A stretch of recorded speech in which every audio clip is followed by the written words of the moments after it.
Hi. The law of the spirit realm.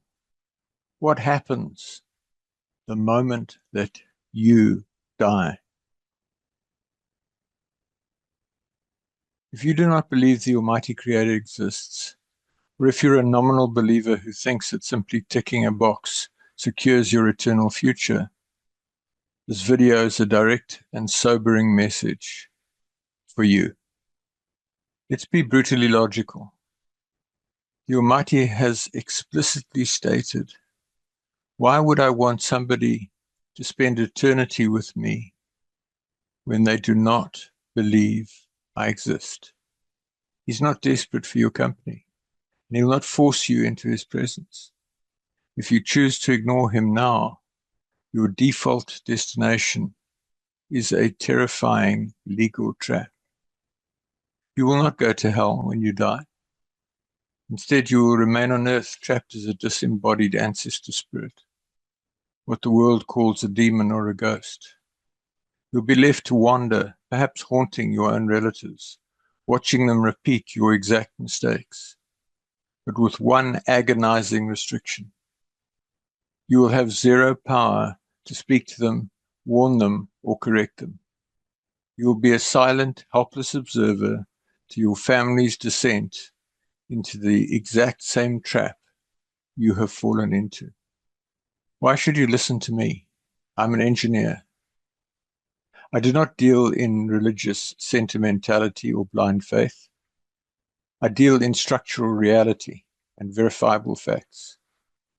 My trajectory changed forever on the 12th of March 1993 in a locked hotel room contemplating suicide when the Almighty spoke to me audibly as clearly as you can hear me now. For 33 years since that day, through intense service and numerous supernatural encounters, I have mapped the exact legal rules that govern our existence. Why should you listen to this? This video is a 320-slide technical dismantling of modern lies. It's the culmination of my life's work, stress-tested using advanced global AI to compile incontrovertible evidence of creation. We're going to look at the mathematical scaffolding of physics, the high-tech engineering of the pre-flood world, and the precise legal terms of the Ten Commandments. This is not a church sermon. It is a clinical presentation of the reality we cannot escape. Why must you watch this right now? Because time is the only resource you cannot manufacture or win back. Your life right now is the high-stakes qualifying round. Understanding this reality is the only way to delete the spiritual mark of disobedience, escape the planetary graveyard of the demonic realm, and claim a position of immense authority, esteem, and a glorious resurrected body on a high throne in heaven. The data is ready.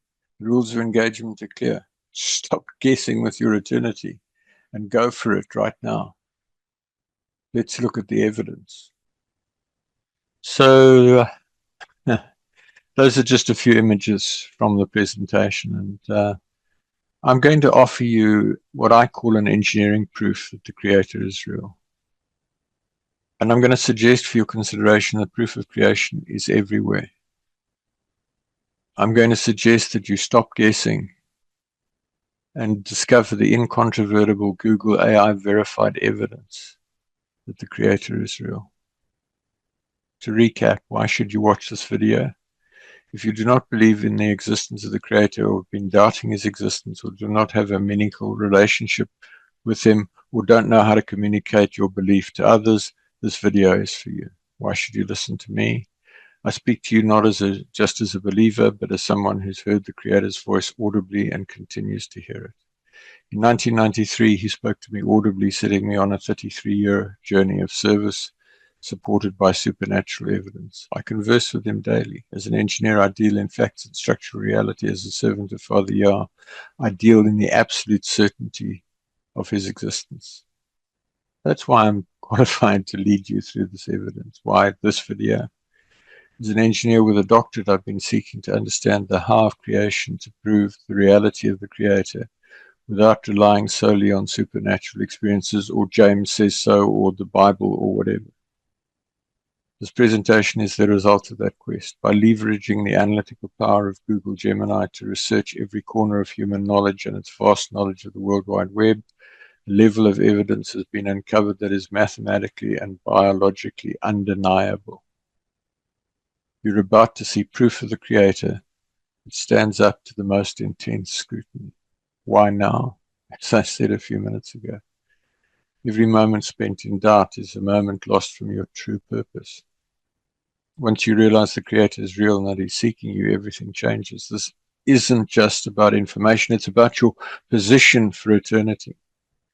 Personal relationship with the Creator qualifies you for a future exceptional authority and a glorious resurrected body and a life of great power and esteem. The evidence is huge and the rewards are eternal. But time is the only resource you cannot get back. I encourage you to take the step immediately and go for it. Your transformation starts the moment you press play. Are we an accident or a masterpiece? Today I'm moving past theory and looking at the raw data. We're going to examine the creative genius of a reality that is far too precise, too integrated, and too mathematical to be anything other than a design masterpiece. The question, is the evidence a chaotic explosion that got lucky, or is it a high-level engineering project? The evidence, from the microscopic outboard motor of a bacterium to the 60,000 miles of plumbing in your own body. The reality, mathematical impossibility is not a matter of opinion, it's a matter of numbers.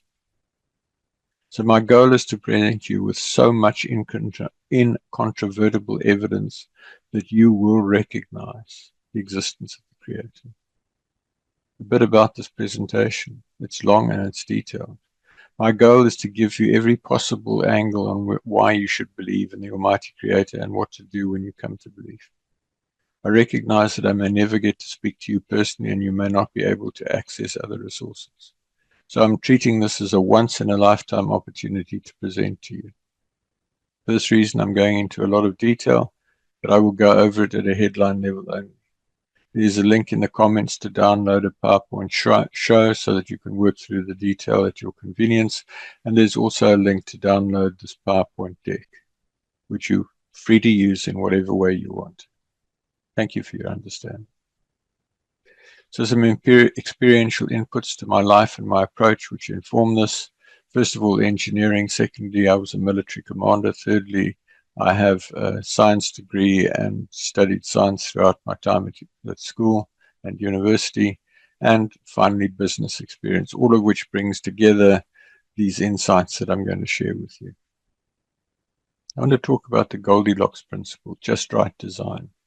Just like the girl in the children's tale who rejected porridge because it was too hot or too cold, the universe and our planet seem to have been dialed into perfect, precise values. If any of these settings were a tiny bit too high or too low, life could not exist. A few examples. The Goldilocks zone, the location. Earth is at the perfect distance from the sun. Atmosphere. We have 21% oxygen. If it were 25%, fires would spontaneously erupt everywhere, and if it were 15%, humans would suffocate. Gravity. Gravity was slightly stronger, it would crush our bones and trap a thick, toxic atmosphere. If it were weaker, we'd lose our air to space. Goldilocks expansion of the universe. So part one, I'm going to look at proof of creation and proof of the existence of the mighty Creator, whose true name is Yah, the eternally self-existent. He's sometimes referred to Yahweh or Yahweh or Yahuwah, all meaning the same thing. Yah, the eternally self-existing. He's often wrongly referred to as God, the Lord, G_D, Hashem, Allah, etc. He hates those names. His true name is Yah, and I encourage you to use it. So let's start right at the absolutely basics of the basics, the atom, a masterpiece of microengineering. The atom is the basic building block of the universe, yet it is almost entirely empty space held together by invisible forces. Its structure reflects a level of precision engineering that allows matter to be both solid and dynamic. The impossible nucleus. The nucleus contains protons which all have a positive charge. Since like charges repel, the center of an atom should fly apart instantly, but it's held together by the strong nuclear force, a perfectly tuned superglue that only functions at microscopic distances. The digital identity.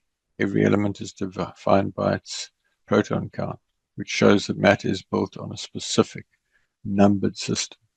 The neutron buffer. The neutrons act as stabilizers. Tiny change would make the formation of stable matter impossible. The electron cloud of logic. Electrons do not just float around. They occupy specific energy levels or shells, allowing for the complex chemistry of life. 99.9% empty space. If an atom were expanded to the size of a football stadium, the nucleus would be the size of a small marble in the center, and the electrons would be like tiny gnats in the highest seats. The solid world we touch is actually a result of inversible force fields. The electromagnetic bond, the attraction between the negative electrons and the positive nucleus, is tuned to a precise frequency. This allows atoms to link hands to form molecules like water or DNA while remaining flexible enough to be rearranged during growth. Mathematical resonance. Invisible math proves the logic of the atom existed before the matter itself. An atom is a high-speed machine running on invisible laws. If the strength of the forces inside a single atom were changed by even 1%, the entire universe would either evaporate or collapse into a void. Folks, it's my contention that just this alone proves the existence of the Creator. But stay with me. I've got so much more to share with you. In molecules designed before matter could come into existence, you see water, iron, ore, etc. So let's look at the fine-tuning of molecular reality. The strong nuclear force that holds atoms core together, the electromagnetic force that controls how electrons bond to form molecules. If it was slightly different, chemical bonds would either never form or never break, making life's chemistry impossible. The ratio of electron to proton mass. This ratio must be precise for DNA and proteins to hold their shape. The probability of this ratio occurring by chance is estimated as 1 in 10 to the 37th power, or 1 followed by 37 zeros. In other words, impossible. Expansion rate of the universe. If the universe expanded 1 part in a million, billion, faster or slower, matter would have either flown apart too fast to form atoms or collapsed back into a black hole instantly. To calculate the probability of every known molecule forming through random development, we have to look at the fine-tuning of the universe's laws. If the fundamental forces of physics were even slightly different, atoms couldn't bond and molecules would be physically impossible. Molecules don't just happen because of luck, they exist because the laws of physics were set to a specific frequency that allows matter to stick together. Sir Roger Penrose, a Nobel Prize-winning physicist, calculated that the low entropy state required for a universe to exist at all is 1 in 10 to the power of 10 to the 123rd power. It's infinitesimal. This number is so large that there aren't enough atoms in the universe to even write down all the zeros. In mathematical terms, the probability of all these molecules existing by random development is 0. Let's look at the periodic table of the elements, which is the fundamental building blocks in which the entire universe is built. And this had to be complete before anything could come into existence. The periodic table demonstrates orderly sorting of the universe's building blocks. The image illustrates how the universe is partitioned into 3 main chemical domains: metals, metalloids, and non-metals. This layout isn't just a human convenience, it reflects a physical reality. The zigzag line, the staircase, perfectly separates elements that give away electrons, metals, from those that crave them, not non-metals, creating the perfect tension required for all chemical reactions and life itself. So what we see in the periodic table is the blueprint of matter. Mathematical precision.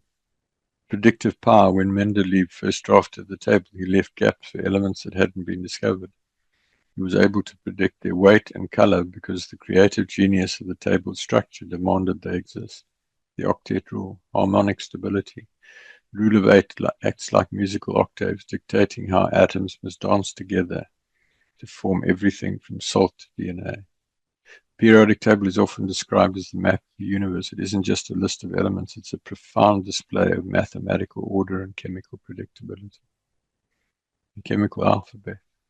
The table enables all chemistry, just as 26 letters create infinite literature. These 118 elements are the alphabet used to write the entire physical history of the universe. The carbon core. The table places carbon in a unique position that allows it to form stable, complex chains. Without the specific atomic placement, the building blocks of life would be physically impossible. Non-random ratios.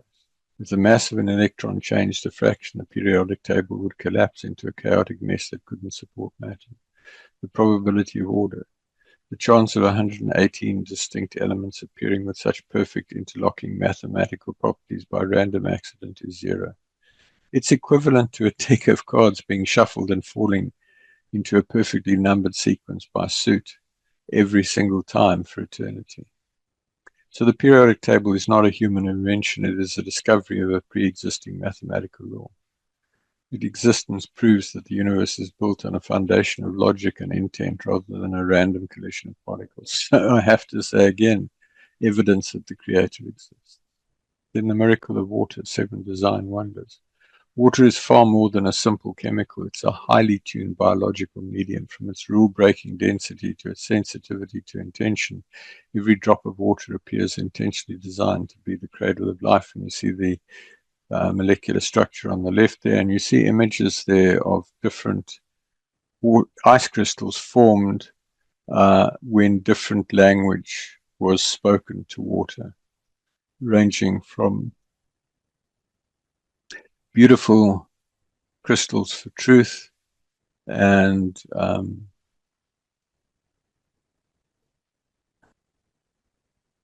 jumbled mess for calling somebody a fool. So some factors about water, the Mickey Mouse geometry that is so specific in terms of how things work. The floating ice, the lifesaver, everything else gets denser as it freezes. Ice gets lighter and floats, providing an insulating layer over lakes, etc. The universal solvent, thanks to its polar shape, water can dissolve more substances than any other liquid. This allows it to carry life-sustaining minerals and nutrients through the ground and into every cell of your body. Water is the only substance that breaks almost every rule of chemistry to make life possible. Its miraculous nature stems from a unique V-shaped molecular design that allows it to behave unlike any other liquid in the universe. High heat capacity. Surface tension and suction. Water molecules stick together so strongly that they can defy gravity, pulling themselves hundreds of feet up from a tree's roots to its highest leaves through tiny capillary tubes.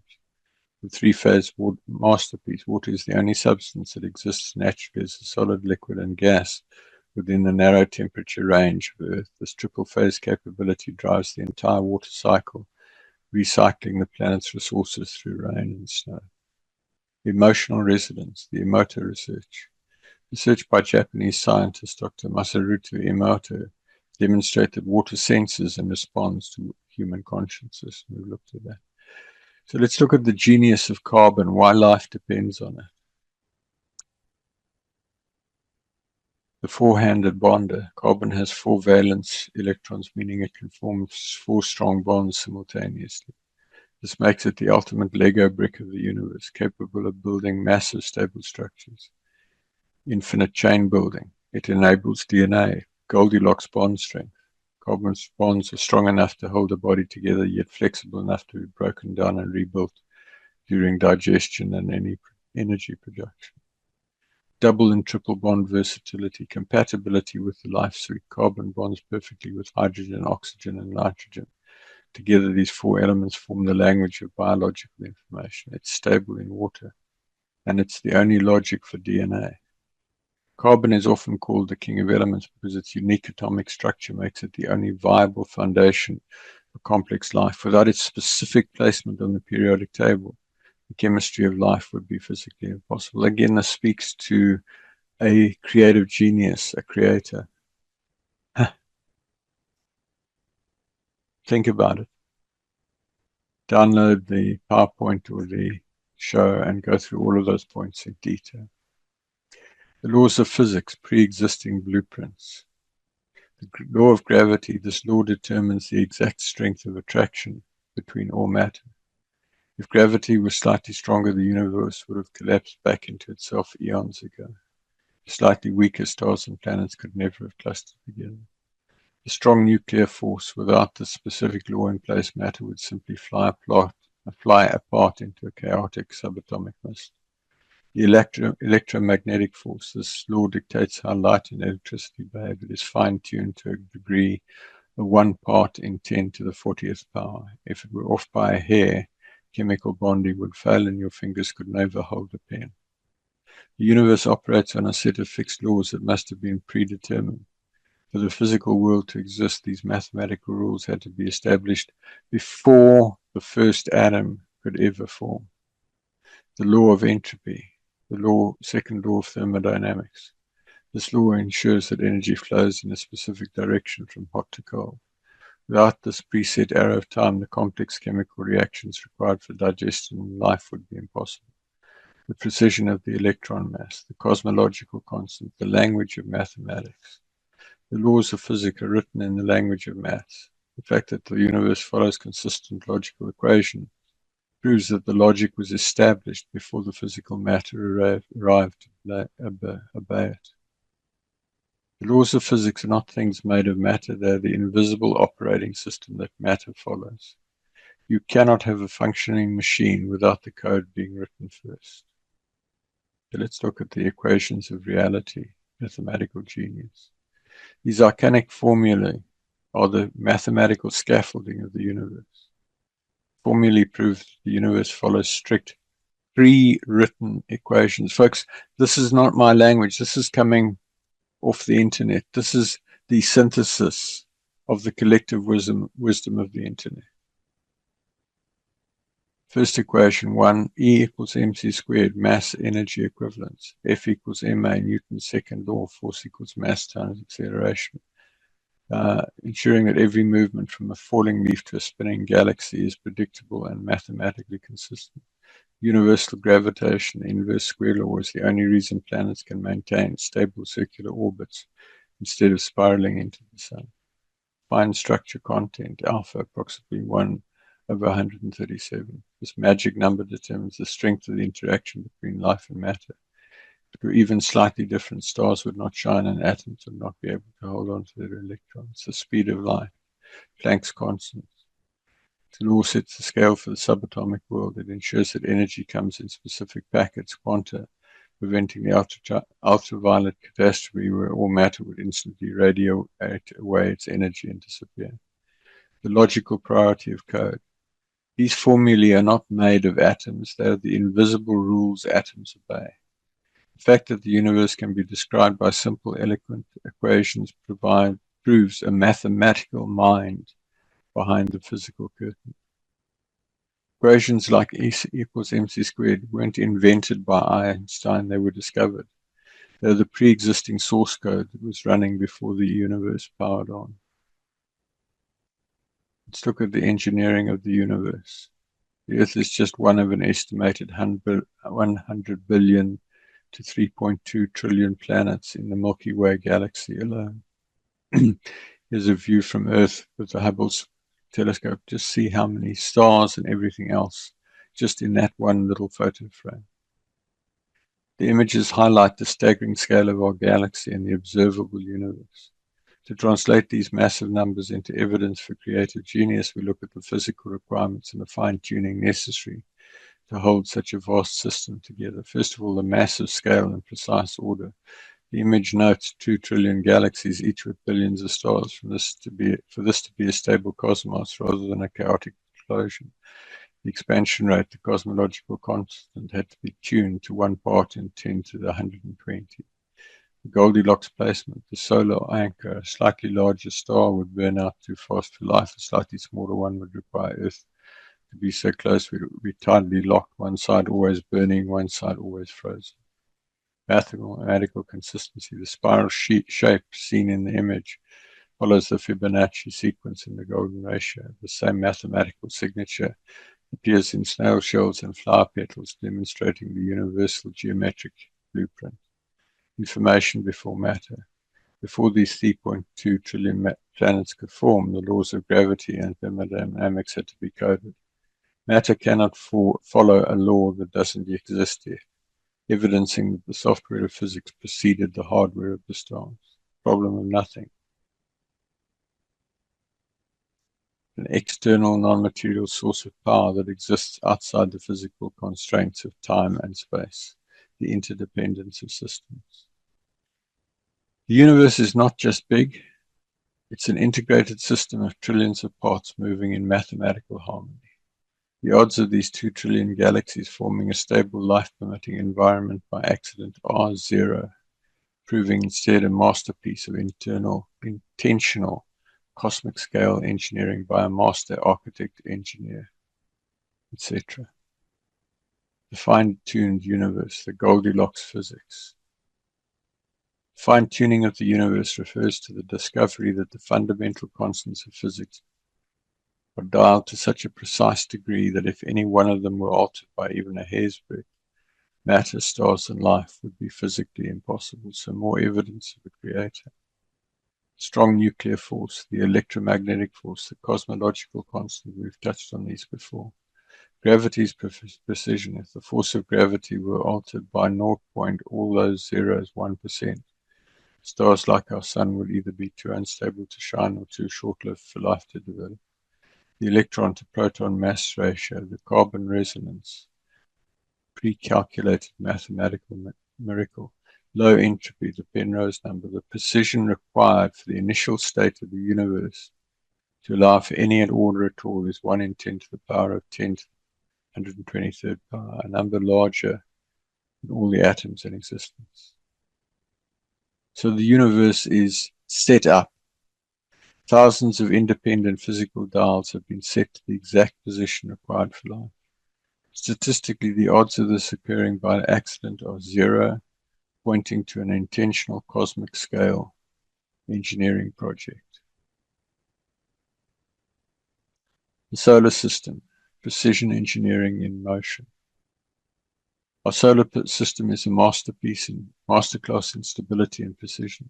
It isn't just a collection of rocks floating in space, it's a finely tuned life support system where every planet plays a specific role in protecting Earth.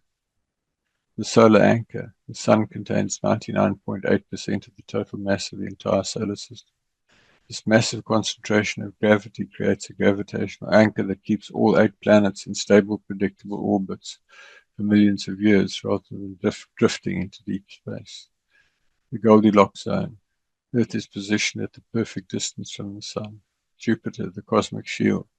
Jupiter is a massive gas giant with a gravity so strong it acts as a vacuum cleaner for the solar system. It captures or deflects thousands of asteroids and comets that would otherwise strike Earth, protecting us from constant extinction events. The moon's stabilizing hand. Consistent, predictable seasons rather than chaotic climate shifts. Orbital harmony, a mathematical resonance that maintains stability over vast periods of time. The invisible shield, the magnetosphere, we'll talk about that in a bit more detail in a minute. Assorted design. The solar system is organized with small rocky planets near the sun and large gas giants further out. This specific sorting prevents the larger planets from gravitationally disrupting the delicate orbits of the inner world where life exists. The solar system isn't a product of a chaotic explosion, it is a highly integrated machine. Every planet from the smallest moon to the largest gas giant contributes to a stable environment that allows life on Earth to flourish. Again, creator. Earth, the optimized life support system. Planet Earth is often called the privileged planet because it possesses a rare combination of features that make it a perfect home for life. The atmospheric mix we've talked about, the magnetic shield, this invisible shield deflects lethal solar wind and radiation that would otherwise strip away our atmosphere. The tidal anchor, our unusually large moon, stabilizes Earth's tilt. The liquid water cycle. Earth is the only planet where water exists as a solid, liquid, and gas simultaneously. This triple point allows for a global recycling system that purifies water and distributes it to the land as rain and snow. The protective crust, the sun's perfect light, the gas giant guards. Earth is not just a rock in space, it is a complex integrated machine. Every layer from the core to the atmosphere is fine-tuned to keep life thriving against impossible odds. The magnetic field, the Earth's invisible shield, and you see some images there of that. The Earth is protected by an invisible high-tech deflector shield known as the magnetosphere. Without this precisely tuned field, our atmosphere would be stripped away by solar winds, and life would be scarred from the surface by lethal radiation, and so would never have come into existence. The dynamo engine deep inside the Earth, a rotating core of liquid iron, acts as a massive electrical generator. This geodynamo creates a magnetic field that extends thousands of miles into space, providing a global security perimeter, deflecting the solar wind, preserving the atmosphere. The magnetic field is the only reason we still have an oxygen-rich atmosphere to breathe and water to drink. The Van Allen belt, the field captures dangerous cosmic radiation in 2 donut-shaped zones far above the Earth. This trap prevents high-energy particles from reaching the Earth and damaging the DNA of living organisms. The navigation map. Many animals, including birds, sea turtles, and bees, possess biological compasses. They use the Earth's magnetic lines to navigate thousands of miles with GPS-like precision, showing a design that links the planet to the creature.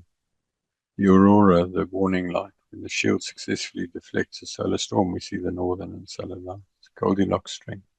If the field were much stronger, it would disrupt the migration of animals and interfere with the atmosphere. If it were weaker, it wouldn't stop the radiation. Its current strength is just right to support a thriving biosphere.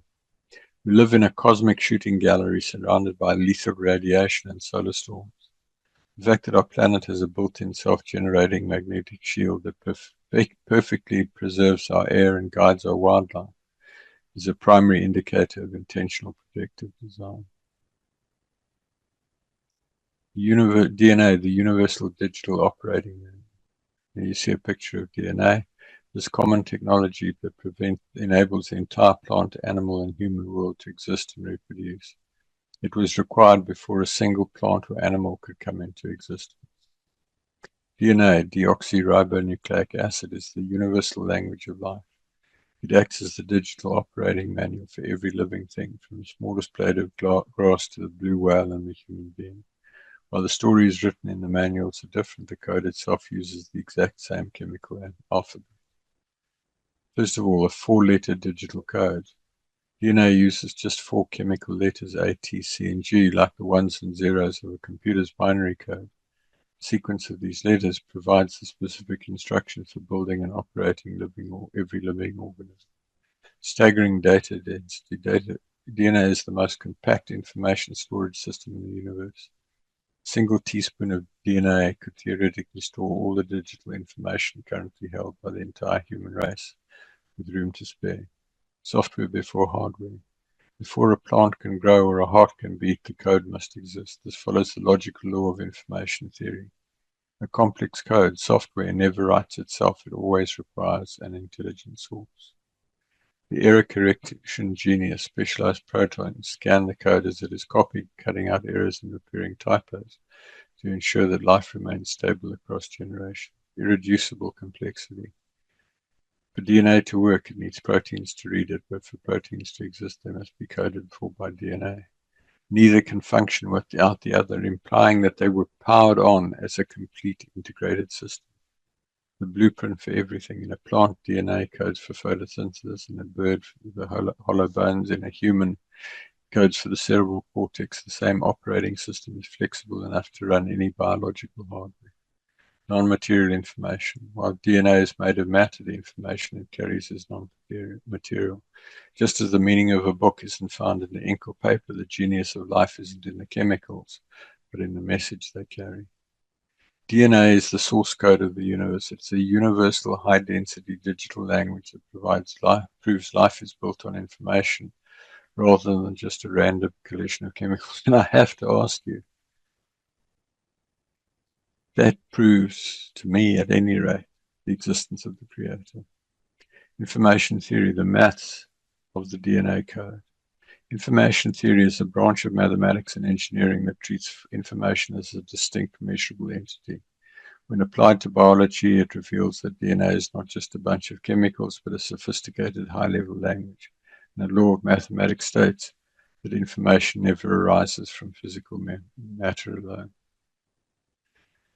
So we see software versus hardware. We see a probability of specificity. A 3 billion letter code like the human genome isn't just long, it's specifically complex. Randomly shuffling letters for billions of years would produce noise, gibberish, not a functional operating system that builds a human brain.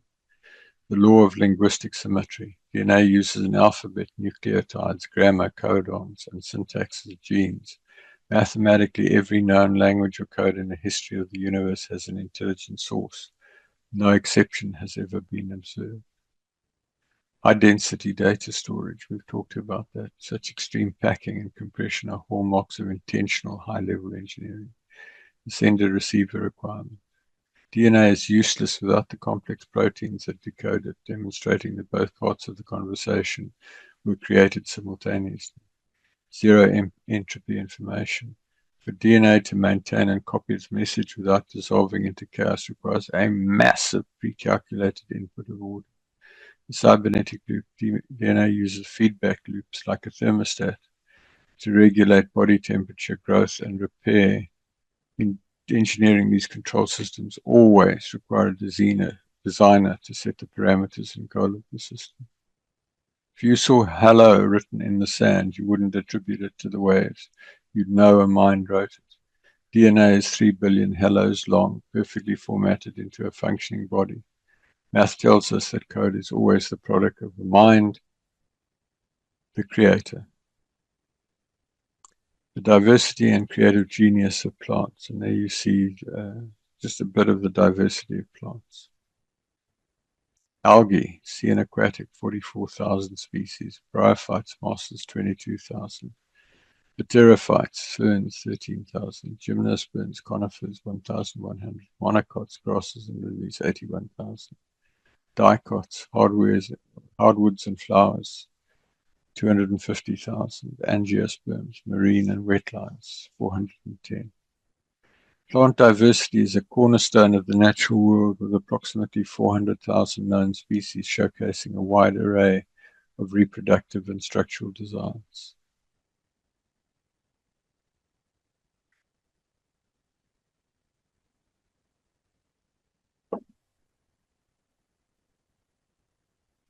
Some unusual plant adaptations, carnivorous traps, the Venus flytrap. The genius that uses a sophisticated counting method to ensure it only closes on live prey, not falling debris. Desert survival, the Saguro cactus. Prevent water loss, it performs CAM photosynthesis. Opening its pores, stomata only at night when it's cool, rather than during the scorching day.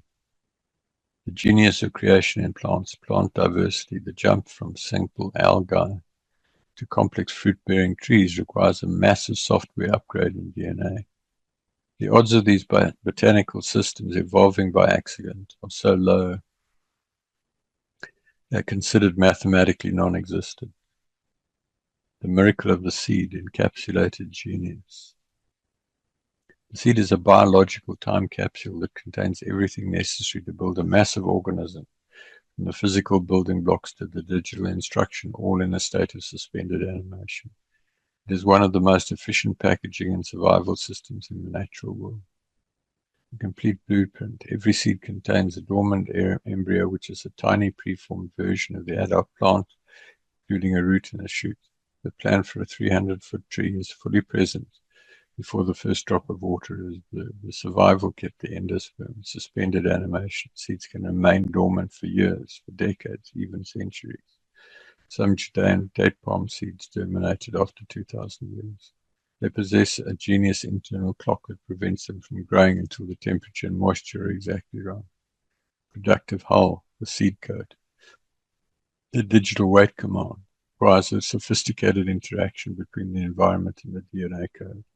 Engineered dispersion, seeds with wings, burrs, and all sorts of things. The mathematical growth law.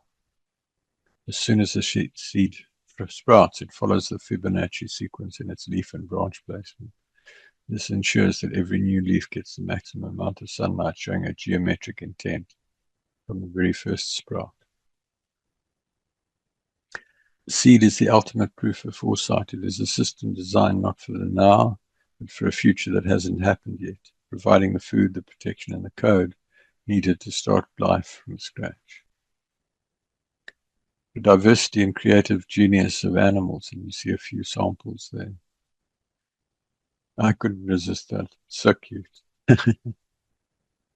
Little polar bear cub. Corals and jellyfish, 15,000 species. Mollusks, 85,000 species. Arthropods, 1,100,000 species. Bees, dragonflies, lobsters. Fish, 34,000. Reptiles and amphibians, 19,000. Birds, 10,000. Mammals, 6,400. Blue whales, elephants, wolves. Animal diversity highlights exceptional structural engineering, from the microscopic builders of the ocean to the massive wanderers of the plains. Some unusual animal adaptations. The master of disguise, the mimic octopus, possesses a dynamic brain that decides which animal to impersonate based on which predator is currently threatening it. The high-pressure hunter, the pistol shrimp. This tiny crustacean carries a weapon that rivals a high-powered rifle. One of its claws is designed as a biological pistol. Pistol shrimpoluminescence, the light produced by the bubble, is a phenomenon physics are still studying today. And it all speaks to the genius of the creator. So animal complexity, from the mimic octopus's shape-shifting to the pistol shrimp's sonic blast. These biological weapons require perfect simultaneous parts. Math shows that random mutations cannot build such integrated systems in the time the universe has created. The synergy of domestic design. And there you see a few domestic animals. Domestic animals represent a unique synergy of design. Unlike wild animals, these species possess specific physical and behavioral traits that are perfectly calibrated to serve human needs, creating a partnership that has shaped the history of the world. The horse, engineered for transport, capability lacking in almost all wild relatives like the zebra. The sheep, living textile factory and source of meat. The cow, high-efficiency food processor. Cow converts grass, which humans cannot digest, into high-protein milk and meat. Their calm, herd-minded temperament is a specific behavioral design that allows for safe management by humans. The dog, the interspecies partner. Dogs are the only animals with a pre-programmed social intelligence to read human facial expressions and gestures, to be friends and companions. The honeybee, the industrial pollinator, showcasing a three-way partnership between insect, plant, and man. The camel, the desert specialist. The cat, precision pest controller and pet. The domestic docility design. Most domestic animals share a biological trait known as domestication syndrome. This specific genetic softening makes them uniquely capable of living in harmony with humans, a trait not found in the wild. Domestic animals are not just tamed wild animals, they are biological partners. Their physical strength and behavioral docility are specifically tuned to integrate with human civilization, providing a bridge between the wild earth and the human home. Happened by accident? I don't think so. The miracle of flight, just right engineering. The design of a bird for flight is a masterclass in aeronautical engineering. It requires a simultaneous suite of features, including skeletal, muscular, and aerodynamic systems that must all work in perfect harmony for the first takeoff to ever be possible. Hollow honeycomb bones. Birds' bones are not solid. They're filled with air pockets and reinforced with internal struts. Four-chambered supercharger. The heart beats up to 1,000 times per minute, far exceeding any land-based animal. One-way airflow lungs. Unique system of air sacs that allows for continuous one-way flow of air through the lungs. Aerofoil feathers. The supracoitus pulley, unlike humans, a bird's upstroke muscle is located on the chest. It uses a brilliant tendon and pulley system to pull the wing up from below, keeping the bird's center of gravity low and stable. The furcular wishbone spring, the avian GPS magneto-perception. As we noted with the Earth's magnetic field, birds possess a quantum compass in their eyes and beaks. This allows them to see the invisible magnetic lines of the planet and navigate across featureless oceans. Flight is not an add-on feature, it's an integrated system of irreducible complexity. You cannot evolve a wing 10% at a time unless the hollow bones, the pulley muscles, and the high-speed heart are all present at once. The bird is simply a grounded target for predators. Deep-sea bioluminescence as creative art. In the crushing pressure and internal darkness of the midnight zone, life doesn't just survive, it creates its own life. Bioluminescence is a breathtaking display of biological art that functions as a high-tech tool for survival, communication, and hunting. In the deep sea, beauty and engineering are one. Bioluminescence is nearly 100% efficient, producing light without wasting heat. It is a biological light show that functions as a high-tech survival suite. Living light, cold chemistry, precision camouflage, counter-illumination, the angler's lure. This lure is actually a symbiotic home for glowing bacteria designed to entice prey directly into the fish's mouth. How did those two animals know to work together? Defensive fireworks, a vampire squid, the burglar alarm effect, certain jellyfish glow brightly when touched.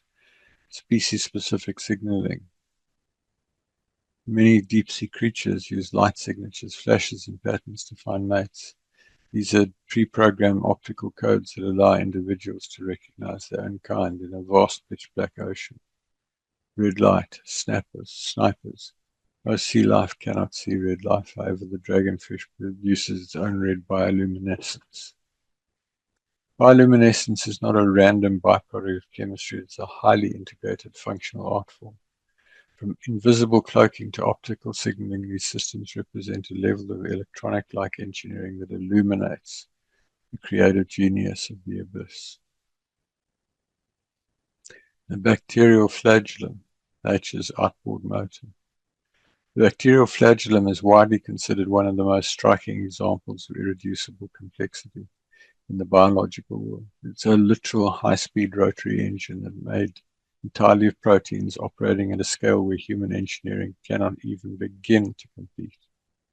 Mechanical components, all assembled with atomic precision. High-speed performance. Some flagella can rotate at speeds up to 100,000 RPM. With size, this makes it one of the fastest machines in the known universe, allowing bacteria to move at extreme speeds relative to their body length. Instant reverse, water-cooled efficiency, automated self-assembly, irreducible complexity. The motor requires approximately 40 different proteins to function. If even one of the core proteins, like the hook or the stator, is missing, the motor does not work poorly, it does not work at all, providing zero survival benefit. Universal design. This rotary engine is found in a vast array of bacteria, yet there is no simpler version of the motor found in nature. It appears in the fossil record as a fully formed high-tech machine from the very beginning. If you found a rotary engine in the dirt, you'd never assume it evolved there by wind and rain. The bacterial flagellum is a literal machine, a literal engine, smaller than a cell, that follows every known rule of mechanical engineering. The interdependence of ecosystems, the grand design. Ecosystems are not just collections of animals and plants, they're finely balanced living machines where thousands of different species depend on one another for survival. This global interdependence demonstrates a unified large-scale design where every part was created to serve a function within the whole. Pollination partnership. Roughly 75% of the world's flowering plants and 35% of food crops rely on animal pollinators, bees, birds, bats. Without the specific creative genius of the bee to collect nectar, the plants would fail to reproduce and the animals would starve. The oxygen-carbon cycle, a global life support system that must be balanced across the entire planet to work. Mycorrhizal network. Predator-prey equilibrium, the scavenger cleanup crew. Without this waste management design, life would be choked by its own debris. Coral reef architecture. Mutualistic genius builds the most diverse ecosystems on Earth from simple calcium keystone species. Certain animals like the beaver physically re-engineer the land to create wetlands that support thousands of other species. The presence of just one design behavior can transform a dry valley into a thriving multi-species paradise. The independence of ecosystems. An ecosystem is like a high-tech watch. You cannot remove one gear and expect it to keep time. The fact that thousands of unrelated species just happen to provide exactly what the others need points to a single master-level blueprint creator. So what do you think? Did this all happen randomly, or is it the work of a genius architect and engineer, a creator who conceptualized, designed, prototyped, and built this amazing array of all that we've examined? I find it inconceivable that a person could listen to what I've shared so far and decide that the Creator does not exist. In the sections that follow, I will explore further evidence of creation, evidence of the existence of Yah, the eternally self-existent, and then various historical and other issues. Why I believe, my personal experience. On the 12th of March 1993, in a locked hotel room, planning suicide, the Almighty Creator spoke to me audibly, so that I knew with absolute certainty that He is real and that I was going down the wrong road and headed for hell. I turned around and set about serving Him faithfully and seeking to draw close to Him, something that I've managed to do to various levels in the ensuing 33 years. Since then, I've had numerous supernatural experiences, including an entire assembly of people who fell to the floor crying out and repenting of their sins under the power of the Spirit of Yah. I talk to Him constantly throughout the day, and I involve Him in everything I do. He is my closest friend. 25th of December 1993, a message for an Anglican priest, a few personal experiences. For an Anglican priest and his wife, Father gave me a message. I resisted. I doubted I was hearing Him. The message was joyfully received as an answer in prayer, and that gave me much more confidence that I was hearing clearly. Early morning of 2nd January 1994, Father puts his hand on me. Deeply impacted by a book describing an intense encounter with the Spirit of Yah, I went to bed and prayed repeatedly for a similar experience. My bedroom was filled with a roaring wind, and I was pressed into the bed. When I awoke, I had a power anointing, started to work miracles, and had Father speak through me. Car carried by messengers, angels, speeding on a winding mountain road. I rounded a bend. There was mud on the road. I lost control. The car slid sideways off the road. I cried out, Father's messengers caught the car and gently deposited it at the foot of a 10-foot steep slope. The car should have rolled sideways. My diary and pen were on the passenger seat, were undisturbed, and I was unhurt. Malawi 94. Assembly falls under the power of the Spirit of Yah. Teaching in an assembly in Malawi, the power of Yah flowed through me. Almost the entire congregation fell to the ground, sobbing and confessing their sins without me touching them. Malawi 94. Yah speaks through me. Meeting with an elder of the church, Yah tells me to minister to him. I stand up and walk towards him. The strength of the anointing Spirit of Yah on me knocked him to the floor when I was about 4 feet from him, and Yah spoke through me for about 20 minutes. This was repeated for the other two men, and then He spoke to me through my own voice. Day of Atonement 2014, from August to December, after 2 sets of 7 3-day fasts, worshipping for 2 hours a day and focusing most of my time on Father, I was hearing Him so clearly that I was able to take dictation on the website. This is on the website on the page Important Insights from Yah 2014. in between that, things happened, things went wrong, I made mistakes, things that nobody could teach me, and I lost those anointings. So I don't operate in those powers today. Why I believe, personal experience, many other experiences, to the point where I have absolutely total certainty of the reality of the Creator and that He earnestly desires a deep personal relationship with you. And I have total confidence in the accuracy of His message. Where did Yah come from? If you're not yet convinced, one of the questions that may be holding you back is, if the Creator exists and is so knowledgeable and talented, where did He come from? Answer: He says He's eternally self-existing. He's always existed. That may be difficult for you to accept, but consider the alternative is that everything randomly self-invented itself, or that Mother Nature created it. The problem is, if you believe in Yah, you get the opportunity to spend eternity with Him in heaven. Whereas if you believe this is all self-invented by Mother Nature, you get to become an ancestor spirit, in other words, a demon. I know which I prefer. A prayer on coming to belief. Father Yah, I now believe you exist. I commit my life to you. Please accept me. Amen. It's as simple as that. Just acknowledge Him. Receive Him. He wants to be in you. He wants to be with you. There's much more information to follow, including detailed spiritual information and a more detailed prayer.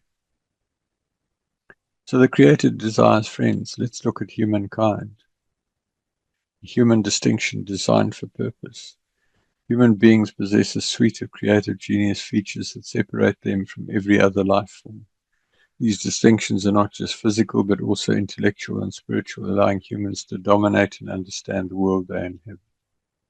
The power of abstract thought, the complexity of language, the artisan's hand, mathematical consciousness, moral and ethical agency.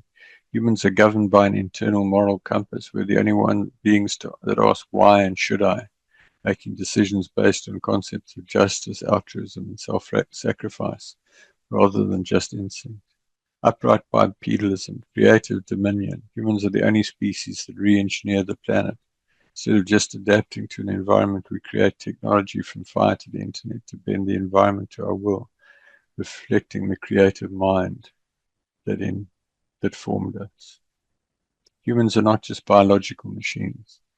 They're the only beings capable of recognizing the design of the universe. We are the observers who turn the reality of creation into understood science. Humans as spiritual beings beyond the physical.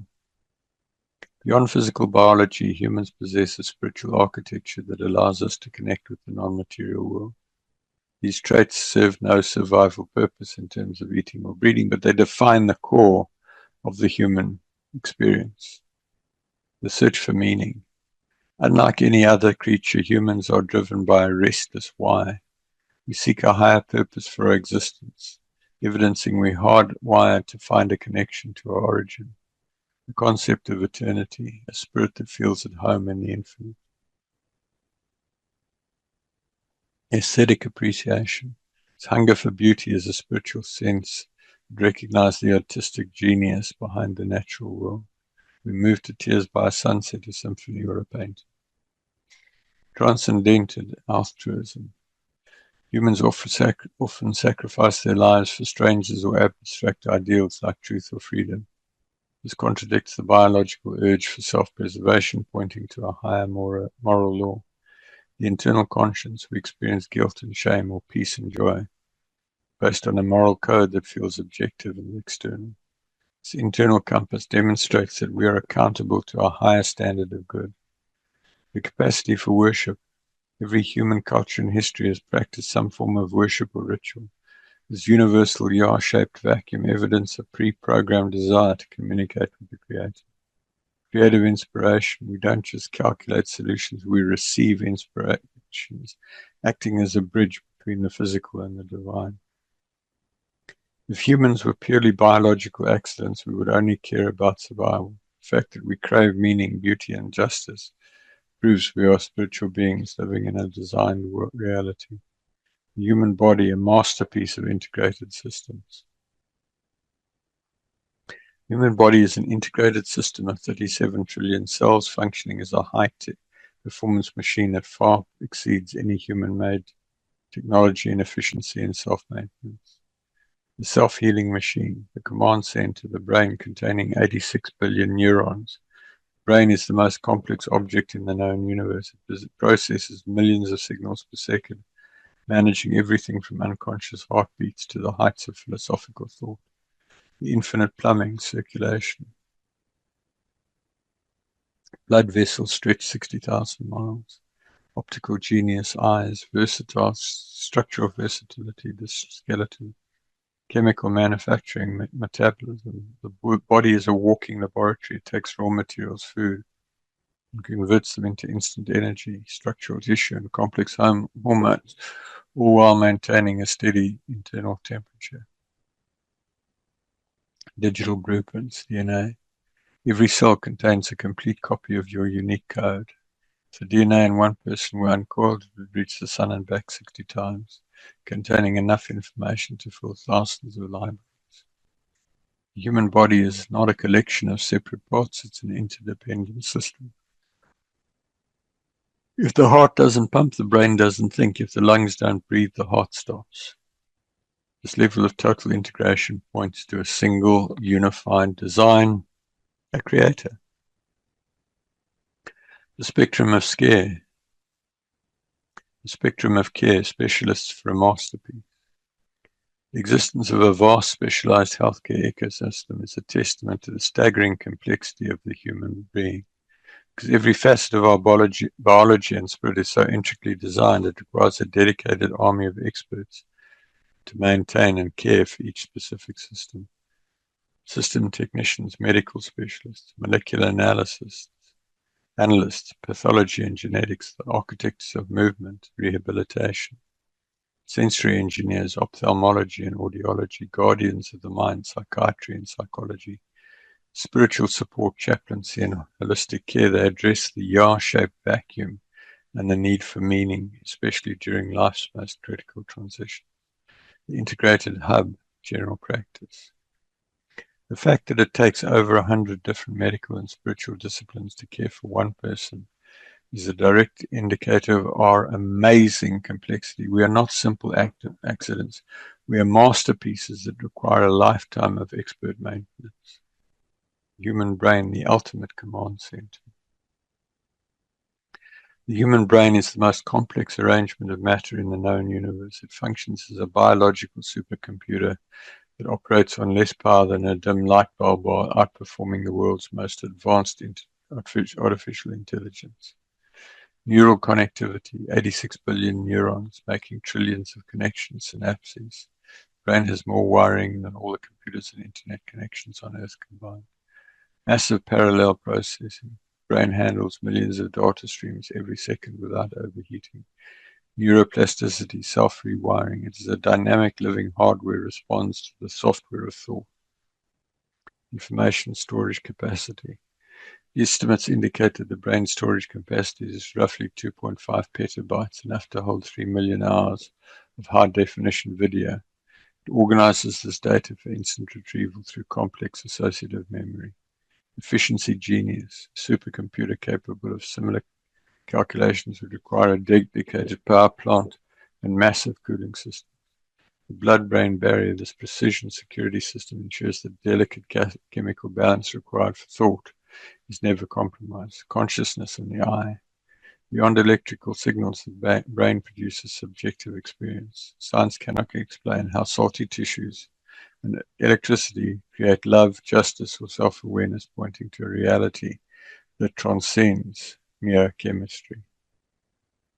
The brain is not just an organ, it's a universal interface. It translates physical light into vision, vibration into music, and chemical signals into the profound experience of being alive.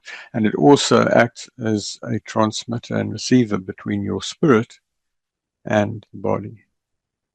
The nervous system, the high-speed data highway. The nervous system is the body's high-speed information superhighway. It functions as an integrated electrical network. It allows the brain to communicate with 37 trillion cells in real time. Lightning transmission, massive wiring network. If all the nerves in the human body were joined end to end, they would stretch approximately 45 miles. Synaptic gap. Signals jump between nerve cells across trillions of tiny gaps called synapses. Autonomous intelligence. The system is split into voluntary and autonomic branches. While you think about moving your hand, the autonomic system manages your heartbeat, digestion, and breathing without you ever having to remember to do so. Reflex arcs. Some genius circuits are built directly into the spinal cord. These reflex arcs allow the body to react to danger before the brain even processes the thought, providing a pre-programmed emergency survival mechanism. Precision sensors. The system provides big data from 5 distinct sensors simultaneously, translates physical vibrations into chemical molecules into smell, and light waves into a 3D mental map of the world. Electrical reliability. Every nerve fiber is insulated. The nervous system is a masterpiece of electrical engineering. It's a dual-layered network that handles both conscious commands and subconscious life support, integrated so perfectly that the transition between thought and action is instantaneous. Again, it speaks to a creator. The human skeleton, a masterpiece of structural engineering. The human skeleton is far more than a simple coat hanger for our muscles. It's a dynamic living framework engineered for strength, protection, and mineral storage. Strength to weight ratio. Bone is essentially a composite material. Pound for pound, it's stronger than steel and more durable than reinforced concrete, yet light enough to allow for amazing speed and agility. The protective vaults, the cranium and the rib cage. The living factory. Bones are not dead rocks, they're biological factories. The marrow inside your bones produces approximately 2 million red blood cells every second, acting as the primary manufacturing site for your blood supply. The articulated joint system. Our 206 bones are connected by joints lubricated with synovial fluid. This fluid is so efficient that its friction coefficient is lower than ice on ice, allowing for a lifetime of smooth operation. Mineral reserve bank, S-curved spine. Dynamic remodeling. The skeleton is constantly re-engineering itself. Through a process called remodeling, the body replaces the entire skeleton roughly every 10 years, thickening bones in areas of high stress to prevent failure.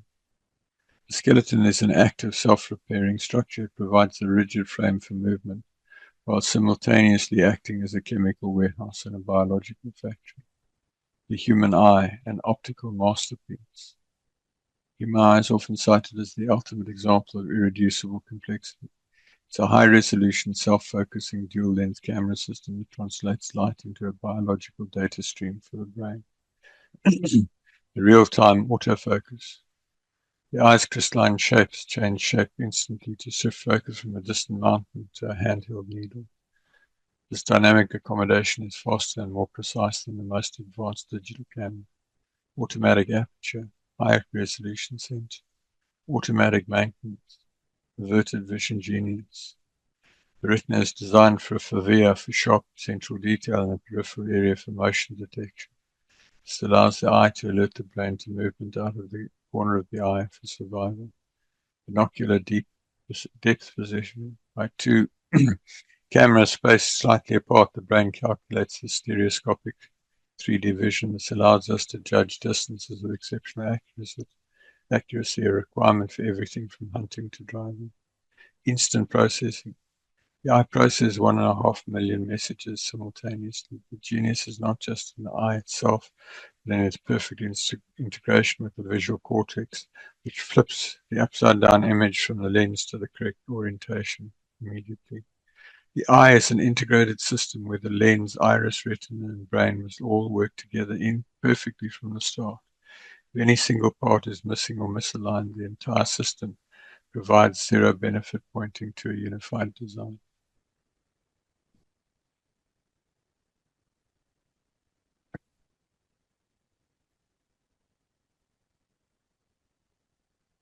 The human heart, the living engine. The human heart is a biological marvel of endurance and efficiency. It's a self-regulating high-pressure pump. It begins working before you're born and does not stop for a single second. physical end of life. Unmatched endurance. The heart beats approximately 100,000 times a day, pumping over 2,000 gallons of blood. Over a lifetime, it performs over 2.5 billion beats without ever needing a cool down or mechanical service. Dual pump design, actually two plant pumps in one. Self-generating electricity. The heart does not wait for a command from the brain to beat. It has its own built-in spark plug, called the SA node, the natural pacemaker, which generates its own electrical impulses to keep the rhythm. Dynamic output. Fluid engineering, valves, the coronary network, emotional interface. Beyond plumbing, the heart is uniquely sensitive to the spirit. It reacts instantly to fear, joy, and love, proving it is deeply integrated into the human emotional and spiritual experience, not just the physical one. The heart is the only engine in the world that can run for 80 plus years without a single pause. Its combination of self-starting electricity, one-way valves, and dynamic speed control makes it a pinnacle of biological engineering. Human lungs, high-performance air intake. If the heart is the body's engine, the lungs are its high-performance air intake and exhaust systems. They don't just move air, they are biological gas exchange stations that process oxygen with exceptional speed and mathematical efficiency. Tennis court surface area, the fusion miracle. The walls of the alveoli are only 1 cell thick. Its ultra-thin design allows oxygen to jump into your blood and carbon dioxide to jump out in about half a second, proving highly optimized engineering for speed. Vacuum pump design, the diaphragm. Chemical anti-collapse surfactants. Lungs are moist and water tension would normally make the tiny air sacs stick shut. The body secretes a magic chemical called a surfactant that breaks surface tension, ensuring your lungs don't collapse with every breath. Self-cleaning filters, asymmetrical precision, space for the heart. Real-time sensors. The brain monitors your blood chemistry 24/7. If carbon dioxide levels rise slightly, the nervous system instantly triggers the intake to speed up, maintaining a flawless chemical balance without you ever thinking about it. Lungs are a masterpiece of gas exchange engineering. Every breath requires the simultaneous cooperation of vacuum, physics, ultra-thin membranes, and chemical lubricants. A perfectly integrated system designed to power the engine of life. Clearly, not something that evolved incrementally, something that was created, fully powered on, working. The genius of the human hand. The power precision paradox, the same hand that can swing a 10-pound sledgehammer with bone-shattering force can instantly transition to plucking a single fine hair or performing neurosurgery with a scalpel. Tactile feedback and sensory eyes. Our fingertips contain thousands of mechanoreceptors like mycinous corpuscles that allow a pianist or violinist to feel the exact vibration and tension of a string, adjusting pressure in milliseconds to create art. The opposable thumb and the power grip, unlike most animals, our thumb can touch every other finger, enabling the precision grip required to write with a pen or paint a masterpiece, and the power grip required to operate heavy tools. Human hand is a masterpiece of multifunctional engineering capable of shifting from microscopic delicacy to high impact force without a single physical modification. This versatility demonstrates a level of integrated design that refutes the concept of random development accidents. Kinesthetic memory and fluidity, and universal tool adaptability, structural integrity and durability, non-verbal genius, sign and gesture. Beyond physical labor, the fingers serve as an organ of communication. Through sign language or subtle gestures, the hand can express complex philosophy, emotion, and abstract thought, bridging the gap between the physical and the intellectual. The mathematical improbability of chance. The protein challenge. The chance of forming just one functional protein for a hand is like a blindfolded person picking one specific grain of sand out of all the beaches on Earth, repeated billions of times. integrated engineering for the hand to work the bone, frame, tendons, cables, and nerves. Electrical must appear and connect at the same time. If any part is missing, the whole system is useless. The clock problem. Genetic changes happen slowly. To wait for the thousands of lucky mutations needed to build a precision thumb would take trillions of years, much longer than the universe has ever existed. Wiring diagram. Each fingertip has 2,500 sensors. The odds of these wiring themselves directly to the brain by accident is like a tornado flying through a junkyard and perfectly assembling a Boeing 747. The human hand's extreme complexity far exceeds the statistically impossible threshold of 1 in 10 to the 50, demonstrating that it is the result of intentional high-level engineering rather than random chance. The structure demonstrates deliberate design over coincidence.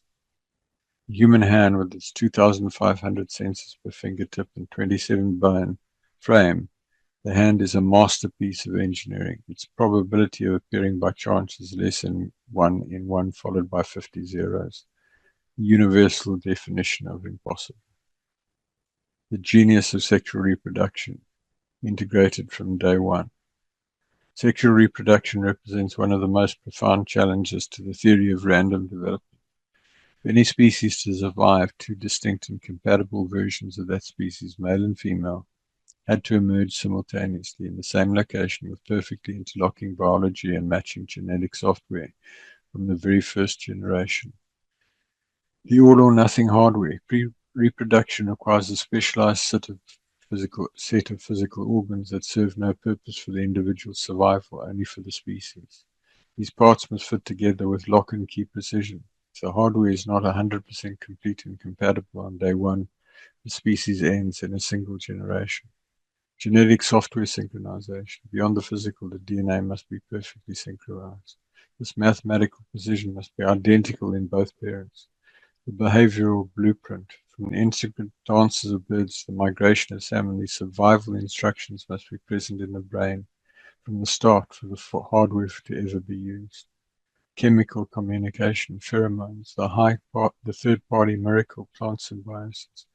Many plants cannot reproduce without an entirely different species, such as a bee or a bat. This requires two completely different DNA manuals, plant and insect, to be pre-programmed to work together in a relationship known as obligate symbiosis. Genetic variability and stability. This balance of change and stability is a hallmark of sophisticated engineering, preventing genetic decay over time. Spiritual union and the human distinction. In humans, reproduction transcends biology. It is integrated with emotional bonding, love, and a spiritual one-flesh union. This layer of intimacy and commitment provides the stable, nurturing environment required to raise offspring with complex moral and spiritual consciousness. You cannot evolve reproduction slowly over millions of years. If the very first pair of any species couldn't successfully reproduce, there never would have been a second generation. The system had to be powered on and perfect from the beginning.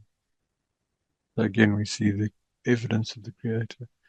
The design of pleasure, the clitoral evidence. The existence of a specialized anatomical structure dedicated to pleasure found across the mammal realm is a powerful testament to a Creator who designed biological systems for more than just clinical reproduction. In humans, this design reaches its peak where sexual intimacy is engineered as a vital component of bonding and mutual enjoyment, entirely independent of procreation. First, universal mammalian design. Clitoris is found in all female mammals. Single-purpose organ. In humans, the clitoris is widely recognized as the only organ whose primary anatomical function is the transmission of sexual pleasure, featuring a complex network of over 10,000 nerve endings. Recreational engineering. Intentional placement of the clitoris allows for stimulation and pleasure even when procreation is not the objective, proving that the master architect designed the software of the human heart and body for recreational intimacy. The precision interface, similar to the male penis in its origin and sensitivity, clitoris serves as a high-fidelity interface for emotional and physical bonding, creating a powerful chemical and psychological glue between partners. Beyond biological survival. While survival requires reproduction. A friend of the Creator is designed for more. The existence of pure physical joy is evidence of a compassionate designer who wanted his creation to experience delight, not just duty. Integrated bonding systems, intentional gift. The clitoris is the signature of delight in the human body. It serves as incontrovertible proof that we were not assembled by cold accidental forces, but were meticulously engineered by a sensitive Creator who intended for the human experience to include profound recreational joy as a foundational part of our relationship with one another and with Him.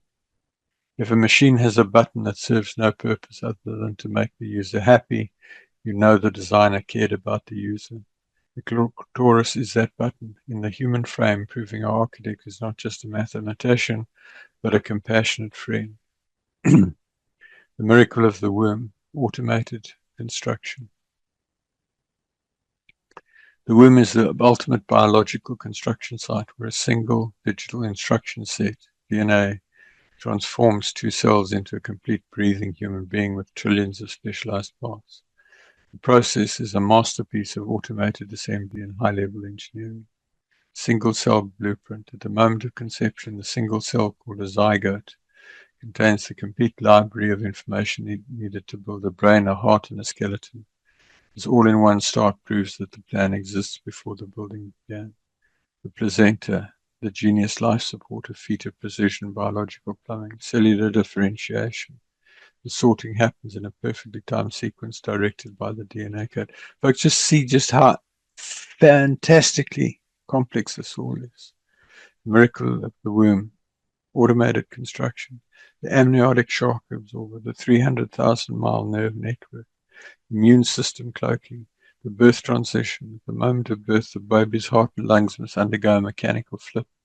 A hole in the heart, the foramen ovale, must snap shut instantly to reroute blood to the lungs. If this precise emergency switch doesn't work the first time, life cannot continue. The womb is a self-contained biofactory where the most complex machine in the universe, the human body, is assembled in just 280 days. This transition from code to consciousness represents the highest form of creative genius. And folks, if you look at this and you think about what I've just shared with you, how on earth can anybody support abortion? The miracles of animal breeding, we haven't got time to go into all of that, but just to make the point, the caterpillar, the egg, etc. The architecture of the heart, emotional evidence. So we see the love resulting in marriage, children, love for children, dating, etc. The existence of a deep subjective emotional world is perhaps the strongest evidence that we are more than biological supercomputers. While instinct can explain survival, it cannot explain the profound non-material spectrum of human feelings that connect us to one another and to our higher reality. Beyond biological survival, traits that serve no selfish survival purpose but reflect the heart of a creator.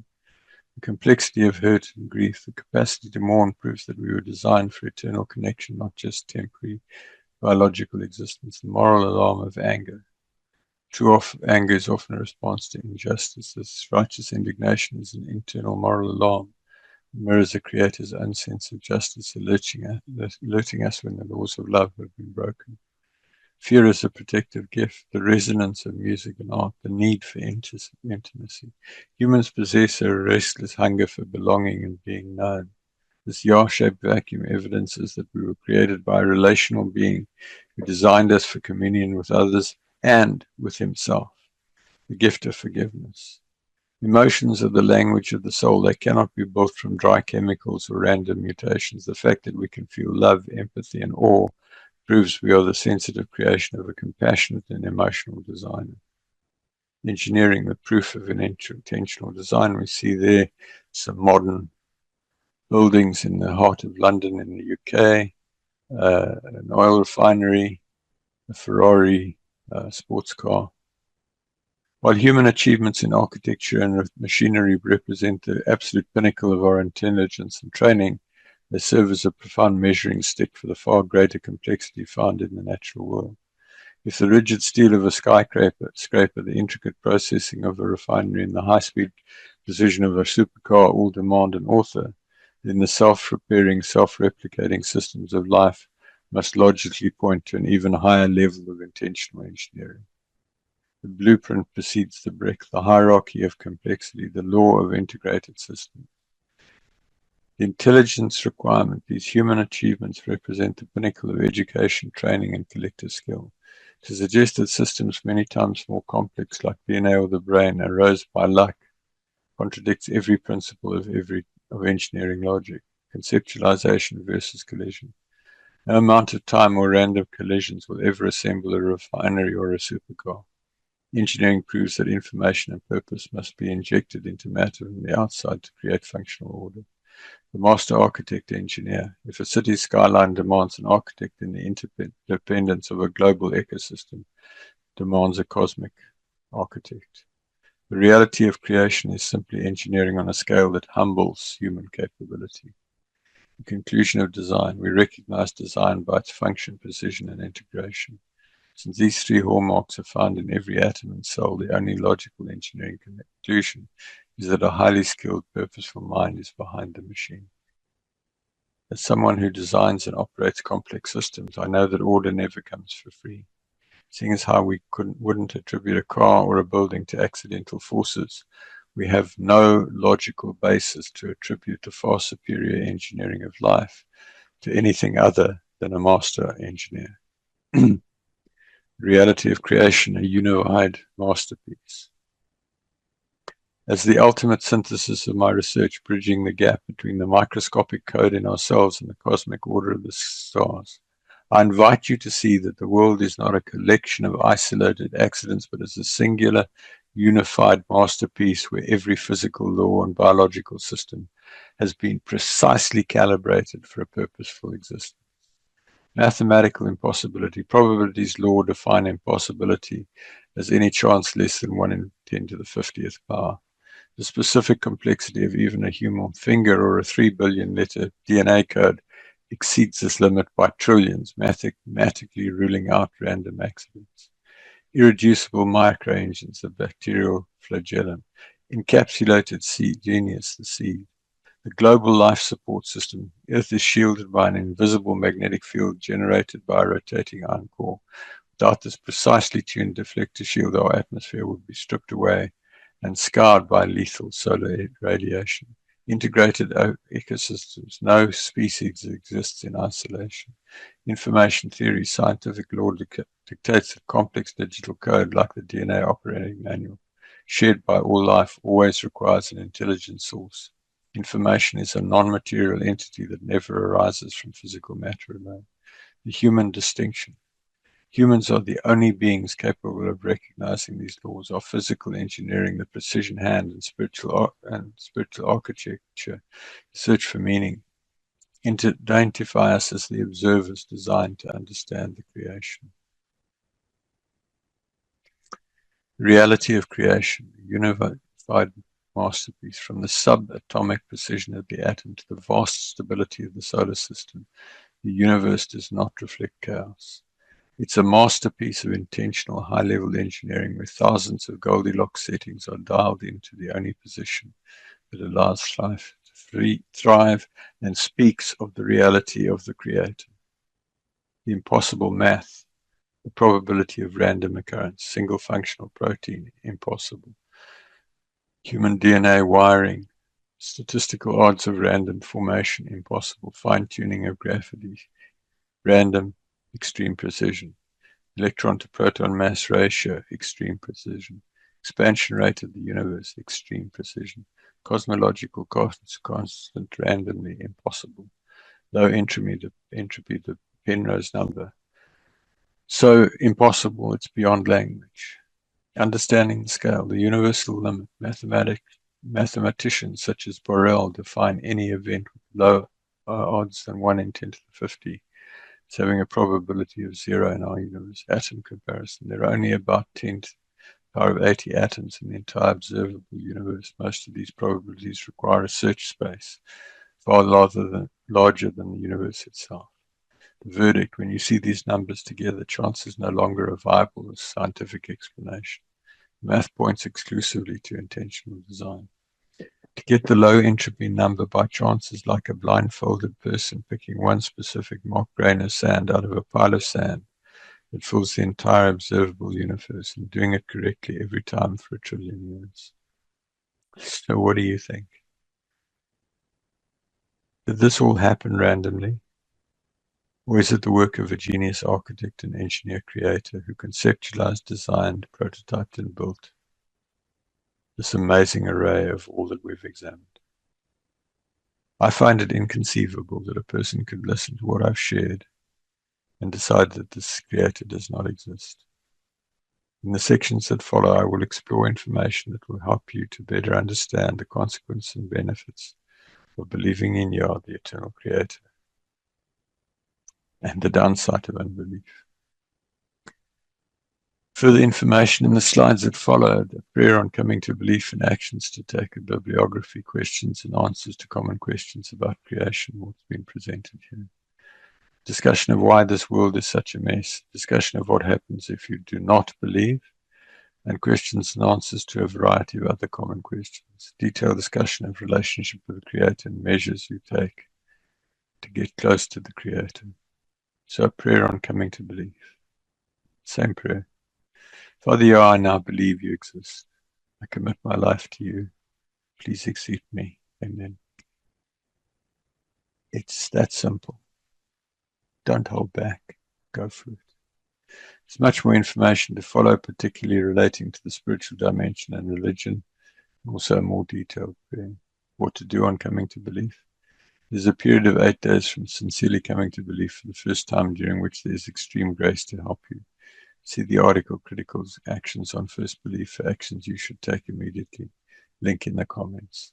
Download the ebook 7 Components in Drawing Close to Yah. Link also in the comments.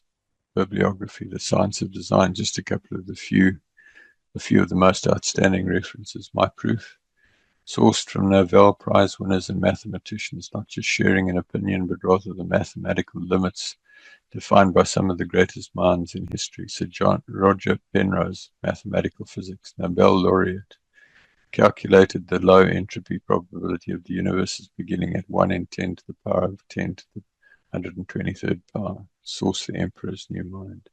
Dr. Michael Baer, biochemistry. Claude Shannon, information theory. Sir Fred Hoyle, astronomy and mathematics. Dr. Masarutu Emoto, water research. Showed you some of his pictures earlier. Dr. Werner Gift, information science. Emile Borel, mathematics and probability. So some answers to some common questions. Time factor. If you give a random process billions of years, wouldn't even the most impossible events eventually happen? Answer. Time is actually the enemy of design, not the hero. The second law of thermodynamics, entropy, states that left to themselves, systems move from order to disorder. Waiting longer only increases the noise and decay. Furthermore, the 13.8 billion year age of the universe is far too short to satisfy the impossible math we documented. We'd need trillions of times more time than currently exists. Question, the God of the gaps. Aren't you just using a creator to fill in things that science hasn't explained yet?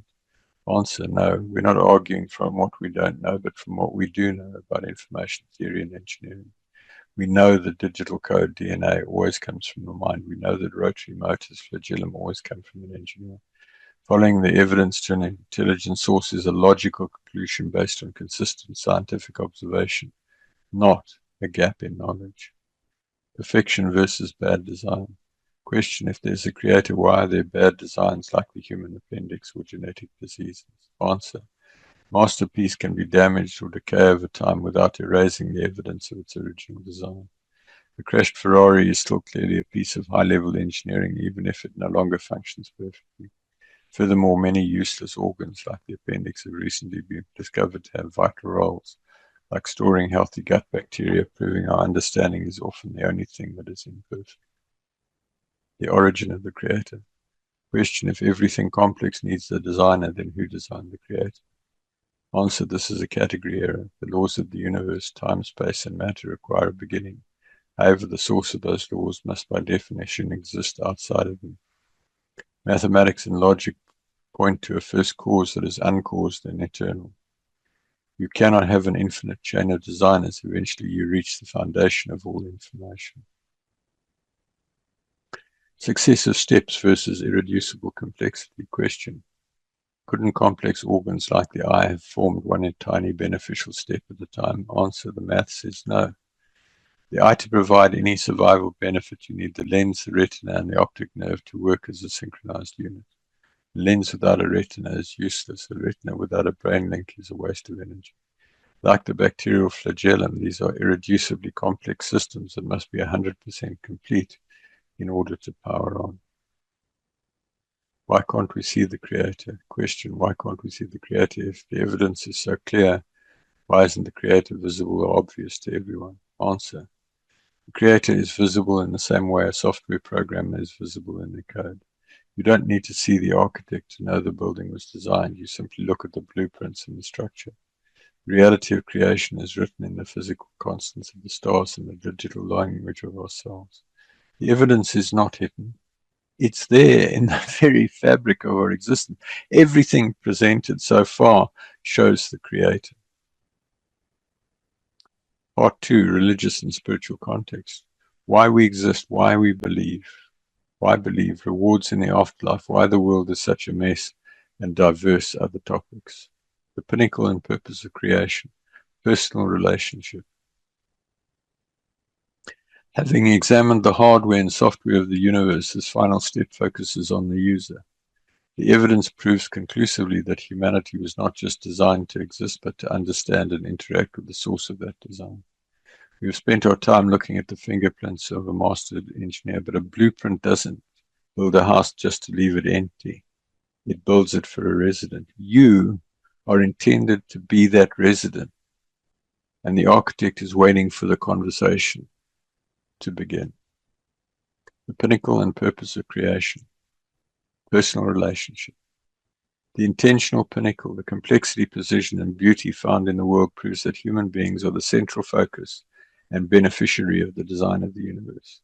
The question of existence, the deliberate nature of reality poses a fundamental question. Why are we here? The concept of shared purpose. The truth is that existence is rooted in a desire on the part of the Creator for intelligent connection, conversation, and shared creative endeavors between humanity and Creator, whose true name is Yah, the eternally self-existing. The pinnacle and purpose of creation, personal relationship.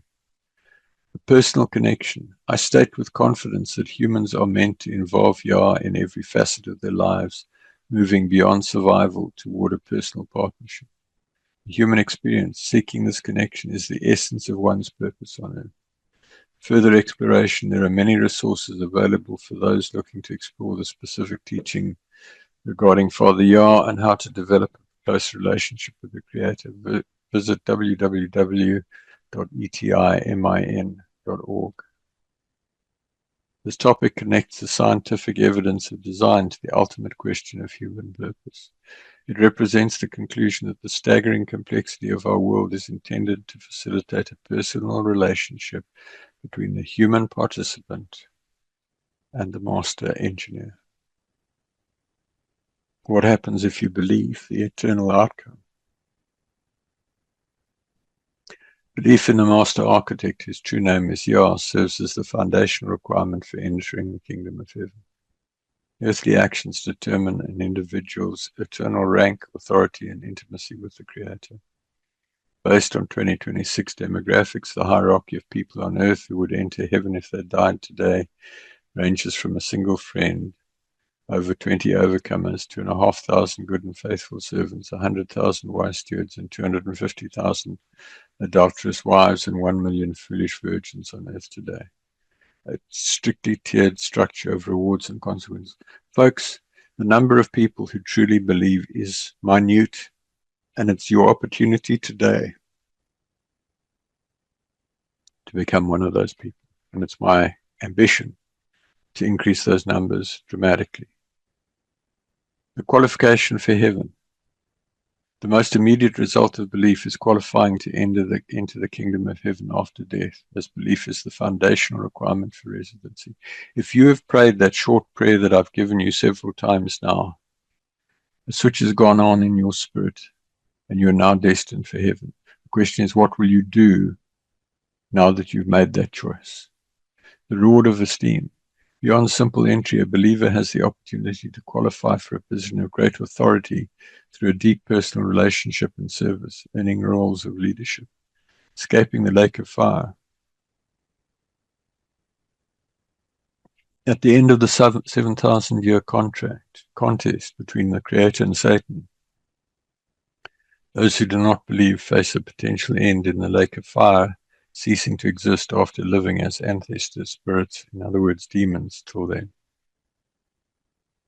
Avoiding the outer darkness. Believers who ignore the Creator during their life will experience the outer darkness in heaven, a place of cold, dark isolation reflecting their earthly lack of interest. The overcomers and friends today. This elite group represents those who have achieved victory over sin and worldliness, standing at the absolute pinnacle of the kingdom's demographics and sharing in direct rule. The hierarchy of service. The kingdom is strictly tiered based on faithfulness, featuring the 2026 if all were to die today. The friend 1, overcomers 2, good and faithful servants 2,500, and wise stewards 100,000, representing the high levels of authority. The foolish virgins and adulterous wives. The lower ranks of the kingdom consist of believers who lack discipline or strayed. Specifically, the adulterous wives, 250,000, and the foolish virgins, 1 million. In fact, what I ask you to see here is, compared to what the world is saying in terms of billions of believers, the reality is partially very different. So what happens if you believe? Your life on earth is the qualifying round for your rank in the life to come. Choosing to believe is only the first step. The intensity of your relationship with Father Yah determines whether you spend eternity in the cold of the outer darkness or as an overcomer or friend seated upon a high throne in a state of eternal glory and authority. The mountain of relationship is sent to friendship. The mountain of relationship is the central metaphor for the believer's journey, representing a steep and arduous climb through progressive levels of truth. It is a journey and relationship. It is a journey where spiritual altitude is directly proportional to spiritual authority, but where the danger of falling, primarily through pride or complacency, remains a constant reality at every ledge. Ledges of truth. The climb consists of specific spiritual plateaus, starting from the foundation of salvation, ascending through set-apartness, sanctification, prayer, emunah, faith, and thanksgiving, towards the peak of the Father's love. The mechanics of altitude. As you climb higher, your spiritual weapons increase. Precarious footing. As you saw from the image, it's easy to fall at any level. The anchor of commandments. Many fall because they fail to anchor themselves. One must drive the sword of the commandments into the ledge and tie themselves to it, using the laws of Yah as a literal safety line against the winds of deception. This speaks to deeply knowing the 10 Commandments and honoring them strictly. The mantle of humility, the shortcut doors of sacrifice, the eternal rank lock-in. Position a believer holds on the mountain at the moment of their death becomes their permanent rank for eternity. There is no further climbing after this life. The altitude reached now defines your eternal proximity to the Creator. Climbing the mountain is not a suggestion, it is the reason for your life. While the ascent is rugged and the risk of falling from any level is real, those who endure the climb and don the mantle of humility qualify to become friends of Yah, seated on high thrones in a state of eternal authority and intimacy. The glories of heaven, the realm of high esteem. Glories of heaven represent the ultimate engineering achievement of the Creator, a realm where physical beauty, spiritual authority, and total intimacy with Father Yah converge into an eternal state of high esteem. It is a world of vibrant light and profound purpose that transcends every earthly limitation. The overcomers and friends get to sit on thrones that are part of the throne of the Creator, alongside Yahushua, incorrectly Jesus. The Hall of High Thrones. Those who achieve victory on earth are seated on majestic thrones. The resurrected body of light, residents of heaven, possess bodies that are imperishable, radiating a brilliant golden light. These glorified forms are free from pain, decay, and fatigue, functioning with perfect efficiency. The atmosphere of light, vibrant living colors. tree and river of life. At the heart of the kingdom is the river of life flowing from the throne and the tree of life. These are the sources of eternal vitality, providing constant spiritual and physical renewal to all residents. Intimate conversation. The greatest glory is the ability to converse directly with Father Yah as a friend and with Yahushua. This is a relationship of deep mutual respect, shared creativity, and total transparency, fulfilling the core reason for our purpose, for our creation, a world of purpose. Heaven is not a place of idle rest, but of high-level engagement. The glories of heaven, the realms of high esteem. You can get to sit on a throne much more glorious than the picture then. Remember that climbing the mountain is not a suggestion, it's the reason for your existence. You can qualify to become a friend of Yah seated on a high throne in a state of internal authority and intimacy. What happens if you do not believe the final judgment? Choosing to live as an unbeliever is a high-stakes gamble with one's eternal existence. Under the rules of the contest, the fate of those who reject the Creator is tied directly to the final outcome of the 7,000-year struggle between Yah and Satan, leading either to total annihilation or an eternity of chaos on a dead planet. The Ancestor Spirit transition. Upon death, an unbeliever does not enter heaven. Instead, they become an Ancestor Spirit, commonly known as a demon. Unlike previous understandings, these spirits are not bound to their graves and are able to move around the earth under their own power. And just by the way, if you die as an unbeliever, you're not going to hell. Not right away, anyway.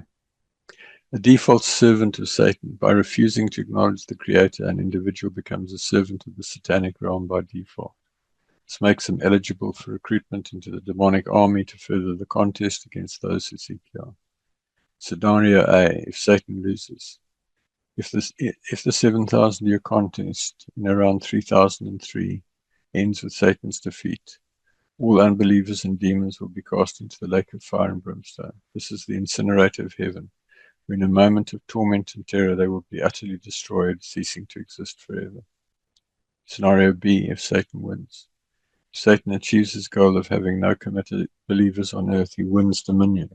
However, Yah will then withdraw his spirit entirely from the planet, and since his spirit is what sustains all life, every biological thing on earth will die. The sea of corpses. In the event of a satanic victory, the earth becomes a planetary graveyard. Unbelievers will spend eternity as demons wandering through a sea of billions of corpses with no comfort. Eternity of demonic warfare. Without the Creator's restraint, the senior demonic masterminds will compete fiercely for power. Unbelievers in the form of demons will be caught in a cycle of eternal war and torment, fighting with other spirits because they can no longer kill what is already dead. The ultimate rejection. Creator's logic is simple. He will not force anyone to spend eternity with him if they lived their life believing he did not exist. Unbelief is a choice to be permanently separated from the source of life, love, and peace. Yah has said, why would I want someone to spend eternity with me when they do not believe I exist?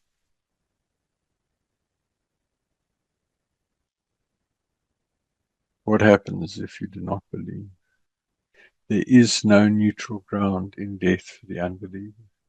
Whether through total destruction in the lake of fire or being abandoned on a dead planet filled with corpses and warring demons, the outcome of unbelief is a catastrophic loss of the glorious future which human beings were originally engineered for. The history of deception, how the world was lost. History is not a random sequence of events, it's a record of a legal battle. Every war, every famine, and every religious era has been calculated by moved by Satan and his demonic masterminds to keep you from realizing who you were truly designed to be. The current state of the world is the result of a 6,000-year strategic takeover by the forces of darkness, transforming a perfect creation into a battlefield of deception. Understanding how we arrived at this point requires looking past conventional history to the contest, a legal and spiritual war where humanity's choices have allowed Satan to seize nearly total control of the earth. And there we see just some of the consequences of Satan controlling a lot of what happens on the earth. The original rebellion, current chaos, began when the high messenger or angel Hillel, who became Satan, rebelled against Yah, leading to a legal contest to see who humanity would choose to follow. The Adamic handover through the fall in Eden, the authority originally given to mankind, was legally handed over to Satan, granting him the title of God of this world and the right to influence human affairs to turn from him. Flood reconstruction. Following the global hydraulic event roughly 4,500 years ago, the demonic realm pivoted to re-establishing satanic and demonic systems of false worship and religious idols to ensure humanity remained disconnected from them. Religious infiltration. Satan's most effective tool has been the creation of religions that use holy books like the Bible and the Quran and the Torah as idols, steering well-meaning people away from a direct personal relationship with the Creator. The war on the name. A strategic demonic global effort was launched to erase the true name, Yah, from human language, replacing it with generic titles like God or Lord to prevent the power of true invocation. The strategy of sin. By promoting sin and breaking the Ten Commandments, the demonic realm gains legal rights to oppress individuals and nations, creating the suffering and poverty seen across the globe today. The current near victory. In 2026, we see a world where Satan has nearly won the contest, with only a tiny remnant of believers remaining who understand the true names and are at some level attempting to climb the mountain. Our world today is not a natural mess, it's a demonically engineered trap designed to ensure humanity fails the contest. By recognizing that we're living in a captured world governed by the Prince of Darkness, we can finally understand why seeking a personal relationship with Father Yah is the only way to escape the coming judgment and reclaim our original purpose. The pre-flood world, the original masterpiece. It may not have looked exactly like that, but that gives you some level of indication. The pre-flood world was a technologically advanced, hyper-productive global paradise that operated under an entirely different set of physical and atmospheric laws. Understanding this mother civilization is the key to recognizing why modern architecture finds instant mature civilizations and massive fossil remains that cannot be explained by slow evolutionary development. The vapor canopy wasn't just a sky feature, it was the engine for the entire paradise system. It provided the pressure necessary for giant dinosaurs to breathe through small lungs and the radiation protection needed for a 900-year human life. The protective vapor canopy. The Earth was surrounded by a massive water vapor canopy that acted as a global terrarium dome. This filtered out harmful cosmic radiation and maintained a uniform subtropical climate from pole to pole, eliminating storms, ice caps, and deserts. Hyperbaric atmosphere. The era of giants, gigantism. Under high pressure and radiation protection, life flourished to massive proportions. Centuries-long lifespans. The lack of ultraviolet decay and the perfect environmental conditions allowed humans to live for nearly 1,000 years. This longevity enabled a single individual to accumulate vast amounts of knowledge and skill, leading to a rapid explosion in technology. Advanced global technology. Far from being Stone Age, the civilization mastered electricity, high-speed flight, and complex metallurgy. Unified land and language. Originally, the Earth consisted of one massive continental landmass and one global language, to which today we know as Hebrew. The land was watered by a mist. The global hydraulic event. The world was destroyed not by a slow risk of rise of water, but by a sudden cosmic and tectonic disaster. Canopy collapsed, dumping water coupled to the water from the ice comet that triggered the event. The pre-flood world was a high-performance environment, a paradise. Evidence of existence is written in the giant fossils and the numerous mixed land and sea corpses that speak of a sudden, total, violent end to a superior human era. The pre-flood world was not just a natural paradise, but a high-tech superworld where advanced architecture and machinery were integrated into a hyper-productive environment.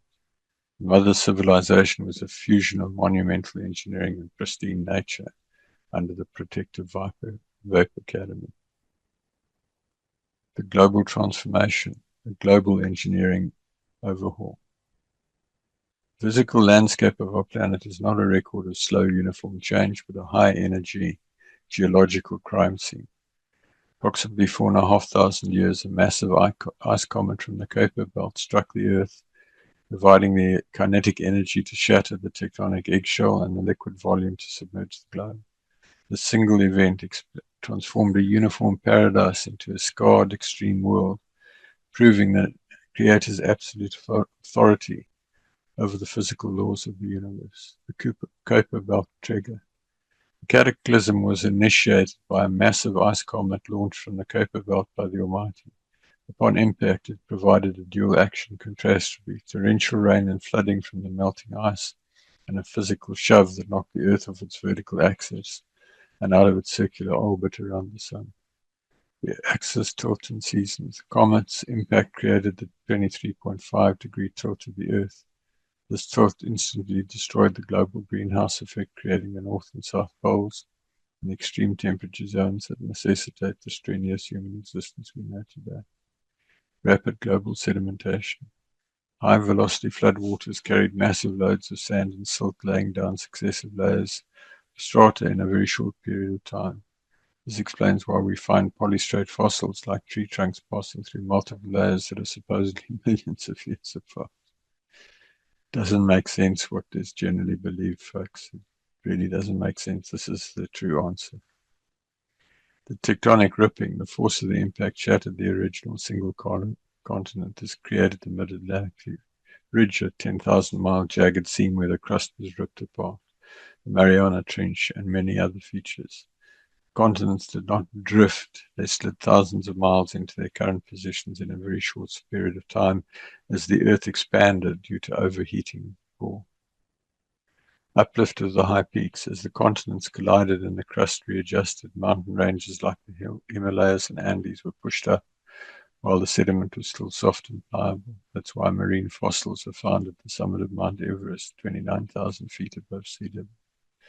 Grand Canyon, the drainage ditch, is an example. The Grand Canyon was not carved by the tiny Colorado River. It was gouged out in days or weeks when water drained off the continents as the Earth expanded. An event similar to the 1980 Mount St. Helens Little Grand Canyon formation. Underfoot rivers and erratics. Modern geography is filled with underfoot streams far too small to have carved the massive valleys they occupy. Alongside erratic boulders moved thousands of miles, these served as the physical fingerprints of a high-volume global hydraulic event.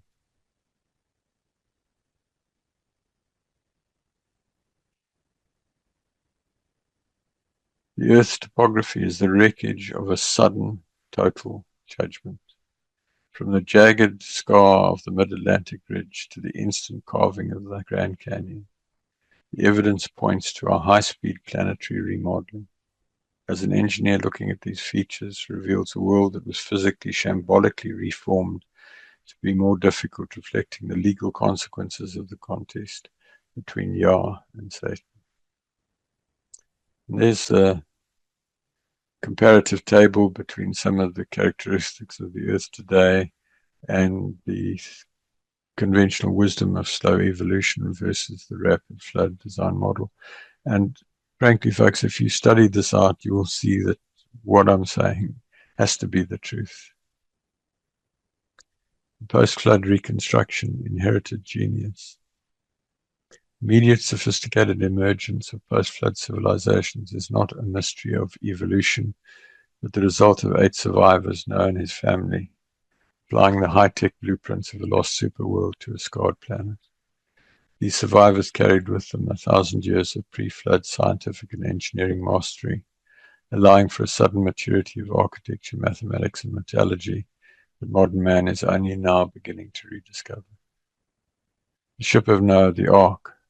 Far from a primitive barge, the Ark was a masterpiece of naval engineering with a length-to-width ratio of 6:1, the same used in modern supertankers to house and sustain life during a year of global upheaval.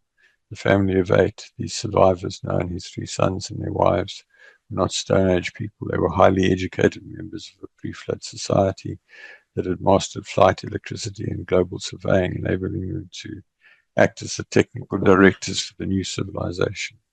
Instant civilization, Egypt, Sumer, etc. Archaeology shows that the great civilizations appeared suddenly at their peak of maturity. There are no primitive pyramids. The earliest structures are the most complex and precise, proving that the knowledge was inherited from a superior source rather than developed locally. The Great Pyramid, a geodetic monument. The Great Pyramid was not merely a tomb, but a high-level scientific instrument. It's aligned to true north with the precision of 3/60ths of a degree and functions as a mathematical scale model of the Earth's northern hemisphere, encoding the value of pi in the planet's circumference. Technical continuity.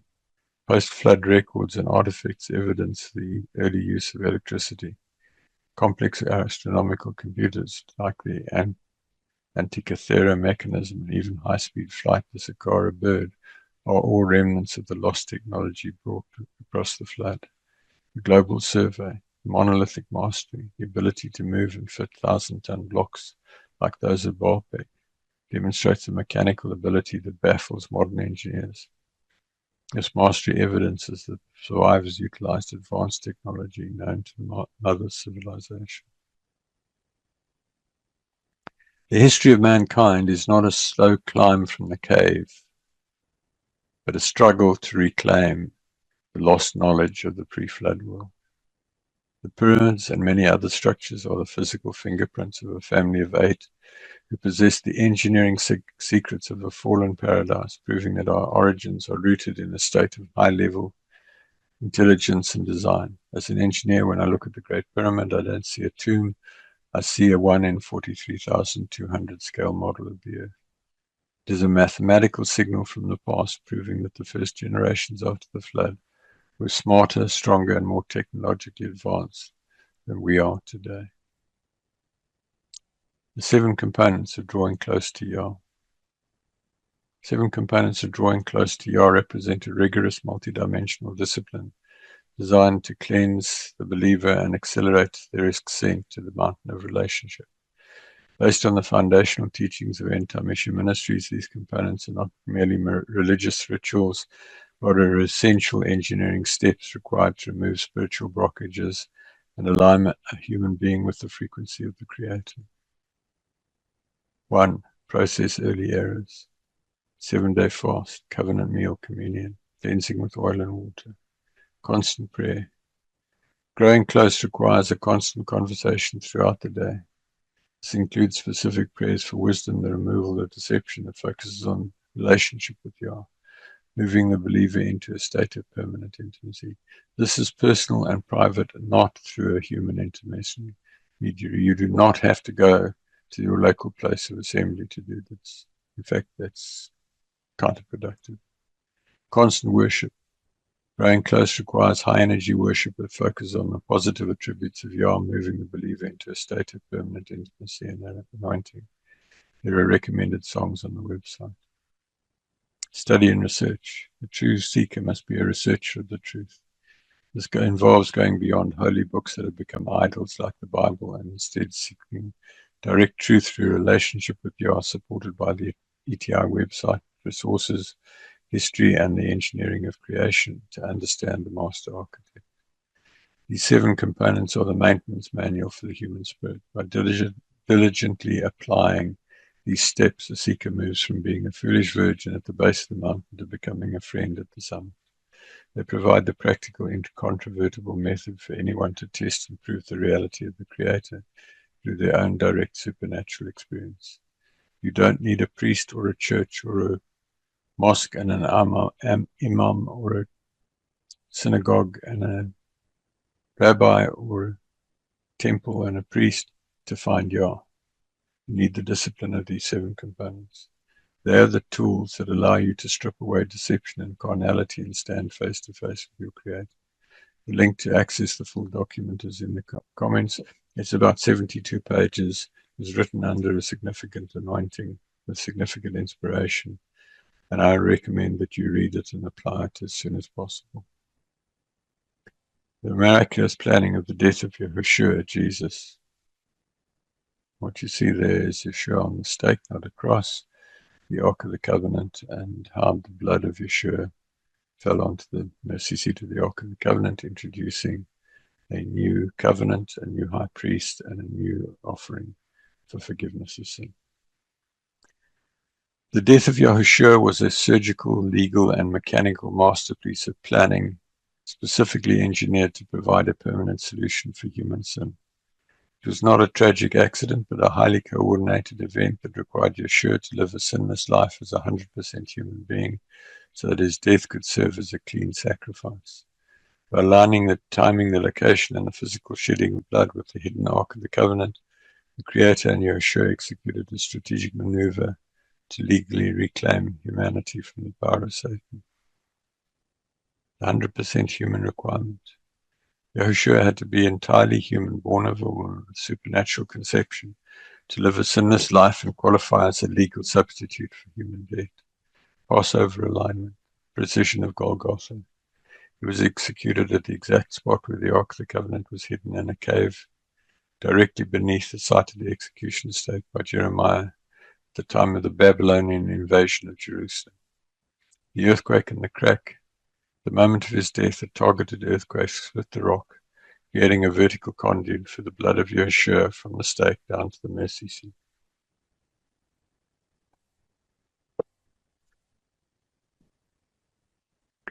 Direct blood application.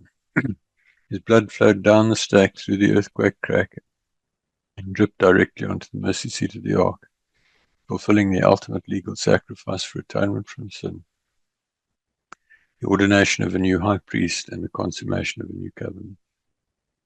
Victory over the grave. Because he was sinless, death had no legal hold on him, allowing Yeshua to be resurrected, sit down at the right hand of Father as the first of many overcomers and friends. Delegated power to mankind. Through his sinless life, Yeshua reclaimed the authority Adam lost and delegated back to those who believe, providing the legal authority to cast out demons and take authority over the satanic and demonic realm in the name of Yahushua.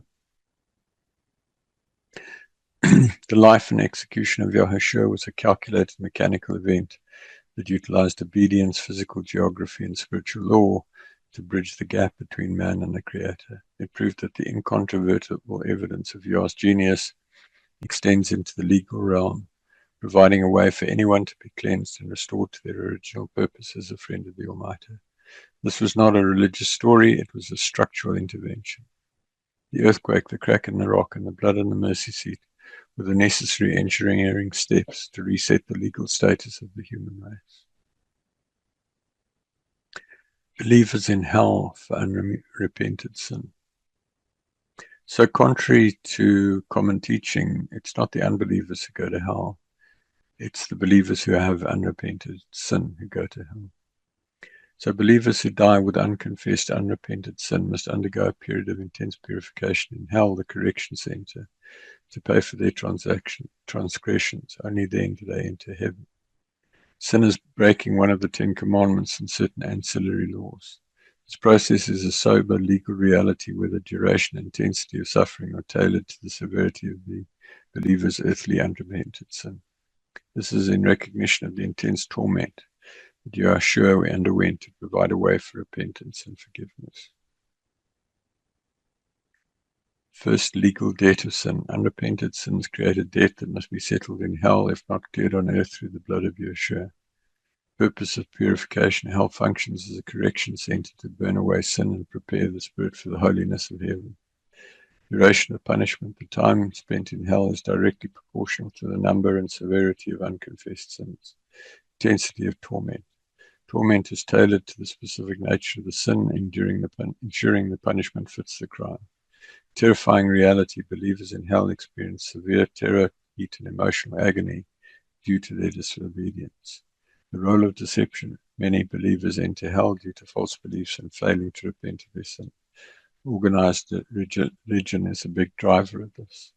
Final entry to heaven. Upon fully paying the price through suffering, the believer is released from hell to enter the kingdom.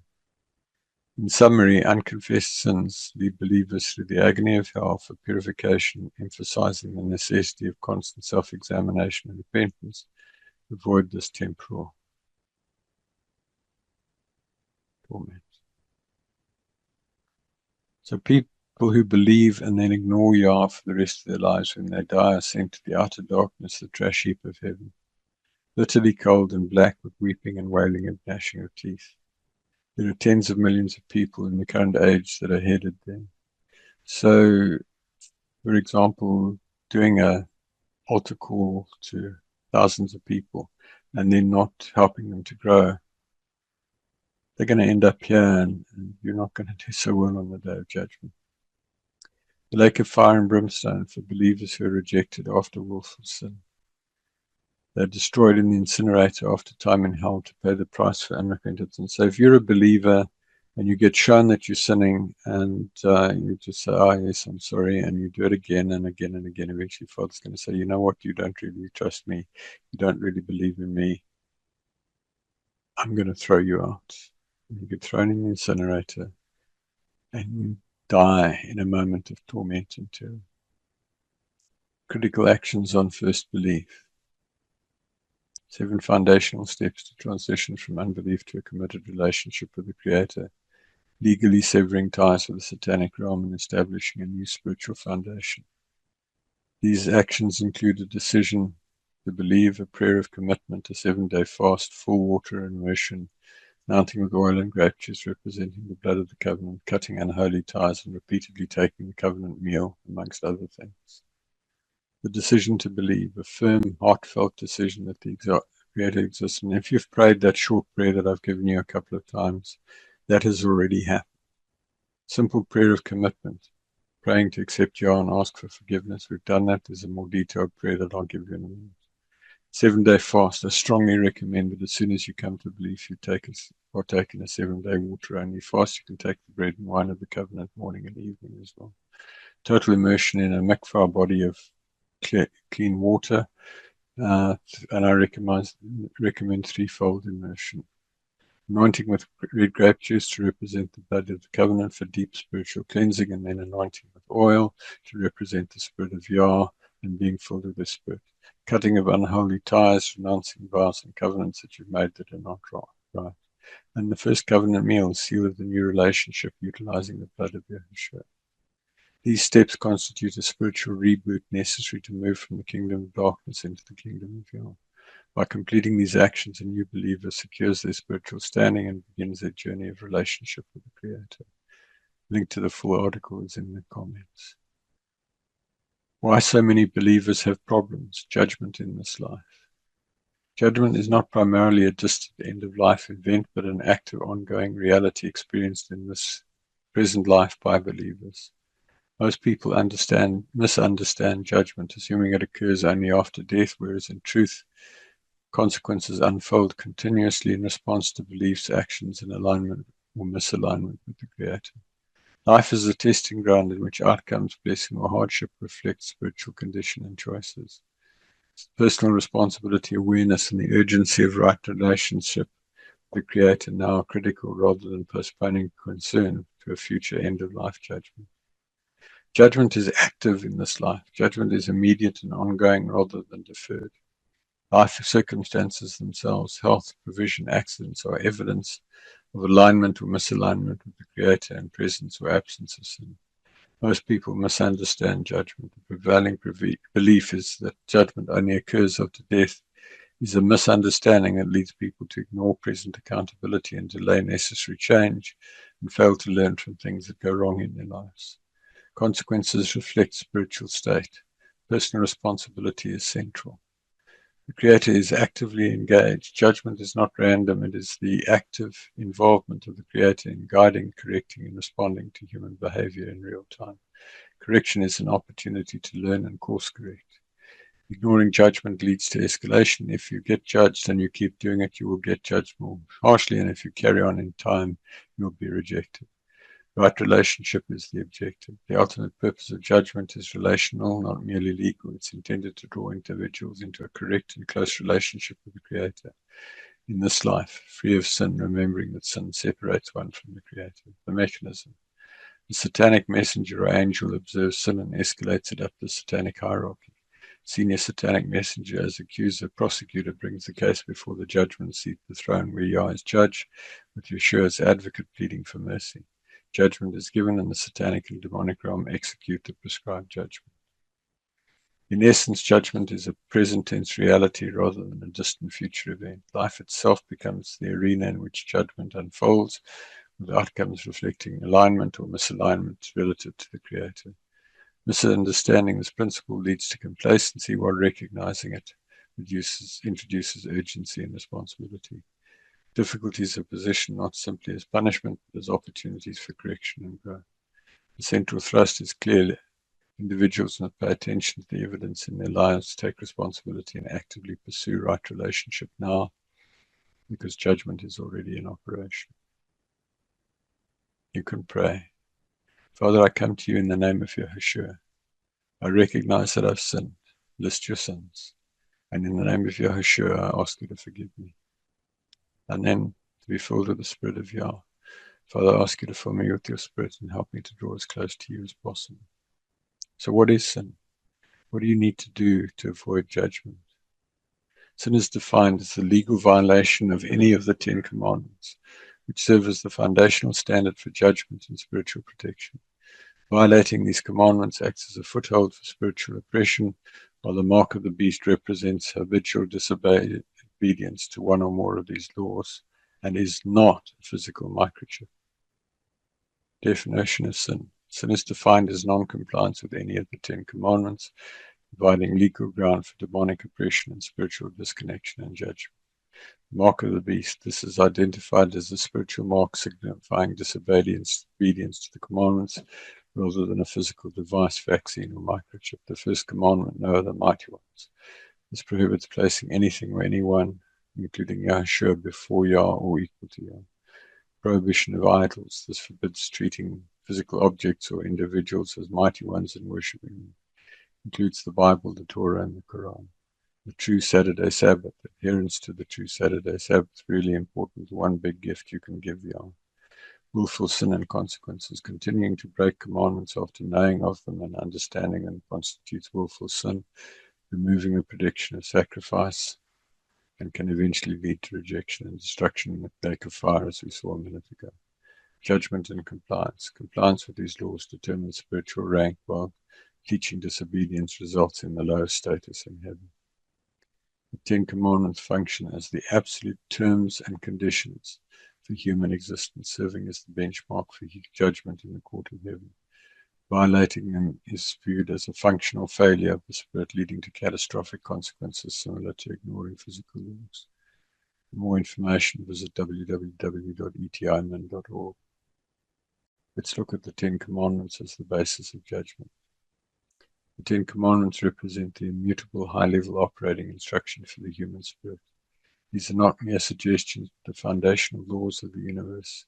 Violating them creates a legal breach in your spiritual protection, allowing the forces of darkness to bring sickness, poverty, failure, and judgment into your life. They're the basis of judgment for believers, and breaking them leads to judgment in this life, as well as time in hell and after death for unrepented sin. The 10 Commandments is the basis of judgment. Number 1, no other gods. You shall have no other mighty ones before or equal to Yah. This requires a total removal of all other spiritual allegiances, including Yahushua, Muhammad, Moses, etc. No idols. You shall not make or worship any carved image or likeness of anything in heaven or earth. This includes the modern idolatry of the Bible, the cross, or Jesus' effigies. Also the worship of money, fame, or religious figures. It also includes the Quran and Muhammad. Do not take, and the Torah, by the way. Do not take the name of Yah in vain. You shall not bring the name of Yah, the eternally self-existing, to naught. This includes replacing his true name, names like the Lord or God, or using the pagan name Jesus for Yahushua. Keep the Saturday Sabbath. Observe the true Sabbath of Yah. This is the sign of your covenant and your day of rest and focus. One of the biggest gifts you can give to Yah, and obedience will be rewarded. Honor your father and your mother. Respect and care for your parents, so that your days may be long upon the earth. This is the foundational law for a stable, integrated society and family structure. Do not murder. You shall not take a human life unlawfully. This includes the modern sacrifice of abortion and the slow murder of hatred or unforgiveness towards another person in your heart. Do not commit adultery. A man shall not initiate sexual relations with any woman who is joined to another man. This includes active engagement with pornography, which is mental adultery. Do not steal. You shall not take what does not belong to you. This includes physical theft, legal theft through dishonest business practices, and stealing the time or credit that belongs to another. Also taking tithes and offerings while teaching lies. Do not bear false witness, no lying. You shall not lie or testify falsely against anyone. Truth is a mechanical requirement of the kingdom of Yah. Lies create data corruption in your spiritual standing. Do not covet. You shall not lust after your neighbor's house, spouse, or possessions. Covetousness is the root of sin that leads to the violation of all other commandments through selfish desire. These 10 laws are the security firewall to your soul. In the court of heaven, you are judged based on your compliance with these rules. Living in accordance with them is the only way to live without sin, ensuring your prayers are heard and your life is protected from the legal claims of the satanic realm. 10 commandments were written in stone by Father Yah at Mount Sinai. They will never change. The appendix, some important facts correcting religious errors. This appendix serves as a critical technical correction to 6,000 years of satanic and demonic religious deception. In any engineering project, using the wrong terminology or faulty data leads to system failure. Likewise, these facts are essential to align your spiritual software with the actual reality of the master architect for the universe. The true name. The Creator's name is Yah, the eternally self-existing, not God, or the Lord, or Hashem, or Allah. These common titles are generic and pagan and were strategically introduced by the demonic realm to raise the power of his true name. Yeshua is 100% human. The man commonly called Jesus is actually correctly called Yahushua, and he is 100% human. He is not God and never claimed to be. His victory over sin was only legal because he overcame sin as a man. The Bible is not the word of God. The Bible is a collection of useful human writings that contain errors and has become a modern-day idol. It is a useful historical reference. The word of Yah is his direct living voice to you today. The era of Jesus, the name Jesus, is a mistranslation that is phonetically linked to Iesus, meaning Hail Zeus, a demonic deity. Continued use of this name after learning the truth constitutes willful sin and provides a legal opening for demonic oppression. The torture stake. Yeshua was executed on a single upright stake, not a cross. The cross is an ancient Babylonian pagan symbol of the sun god and has no place in the true worship of Yah. No grace for willful sin. The religious idea that you can continue to sin because of grace is a lie. After learning the truth, continued willful sin leads to the unpardonable sin, where forgiveness is no longer available. The false Sabbath. The true Sabbath is Saturday, not Sunday. Sunday worship is a Babylonian day of the sun tradition that honors the adversary rather than the creator. And this is from sunrise Saturday to sunrise Sunday. State of the dead. When a person dies, they do not go to purgatory or sleep. They either enter heaven as a believer or remain on earth as an ancestor spirit demon if they just do not believe. Virgin birth myth. Yeshua was the biological son of Miriam, Mary. He was conceived without sin through a creative miracle by Yah. He had to be fully human to satisfy the legal requirements of the contest. Yah did not have sex with Mary. These facts represent a major departure from tradition or modern religion. To climb the mountain, a seeker must be willing to discard comfortable lies in favor of clinical, historical, and spiritual truth. There are many more truths on the ETI website. Aligning with these facts is the only way to ensure your prayers reach the throne of Yah without being intercepted by the forces of darkness. If you use the wrong login and password, you cannot access the system. These 9 corrections are the correct login for the kingdom of Yah. Without them, you're praying to a satanic counterfeit. The final appeal. The choice is yours. We spent this time looking at the fingerprints of a master architect. We've seen the mathematical scaffolding of the stars, the digital code in our cells, and the mechanical genius of our own bodies. As an engineer, I can tell you with total certainty this is not the work of chance. This is high-level intentional engineering on a scale that humbles human intelligence. But the most important fact is not just that Yah exists. The most important fact is that Yah is lonely. He didn't build this massive universe just to watch it run. He built it to find friends. He's looking for highly intelligent partners who will converse with him, create with him, and involve him in every facet of their lives. He's waiting for you, irrespective of your religion, your social context, your level of education, your level of wealth, or anything. He wants you to become his friend. Doesn't matter if you're an outright Satanist, killer, whatever. He wants you to become his friend. You're standing at the base of the mountain of relationship. You've seen the demographics. You know the stakes. You can choose to ignore this evidence and remain in the satanic wilderness away from the mountain, or you can choose to begin the rugged ascent. If you're tired of the noise, the deception, and the emptiness of a world that denies its creator, I invite you to go for it right now. Reach out to Father Yah. Use his true name. Start the 7 components of drawing close. My journey began in a locked hotel room in 1993, and I've never looked back. Your journey can begin right now, exactly where you're sitting. Don't miss the best part of why you're on earth. Become a friend of the Creator and qualify for a high throne that will last for all eternity. I would be delighted to hear from you as you begin this walk. You can reach me on james@etimin.org. The evidence is in. The invitation is open. The choice is Yah. Will you seek to become Yah's friend? Pray the prayer following this. Father Yah, I now believe you exist. I commit my life to you. Please accept me. Help me to become your friend. Amen. More detailed prayer follows.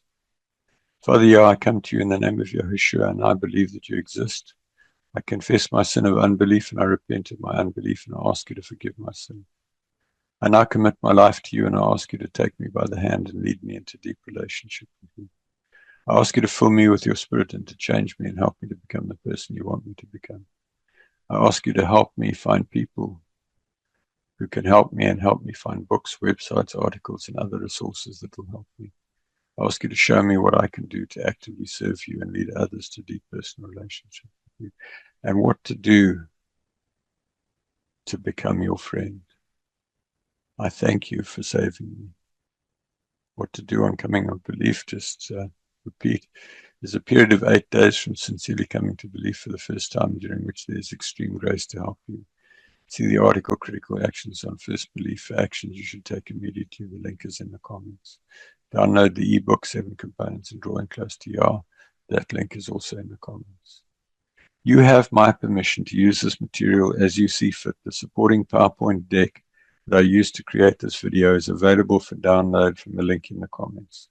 You have my full permission to use this material as you see fit, including reducing scope, extracting subsets, translating, etc., giving only thought to how you will be judged on the day of your judgment. For more information, visit www.etimin.org or email me on james@etimin.org for support and answers to your questions. A link to the PowerPoint show version of this presentation is contained in the comments. So there you have a few links. They're in the PowerPoint show and in the presentation. So that's it, folks. You can contact me on james@etimin.org. ETI standing for End Time Mission Ministries. This is my passion. I work hard in my business to reach people like you. So I really hope that you've stayed with me to the end and that this has benefited you. If you have questions, email me. We can talk on Zoom or phone or whatever. I'd love to hear from you. Thank you so much. Bye.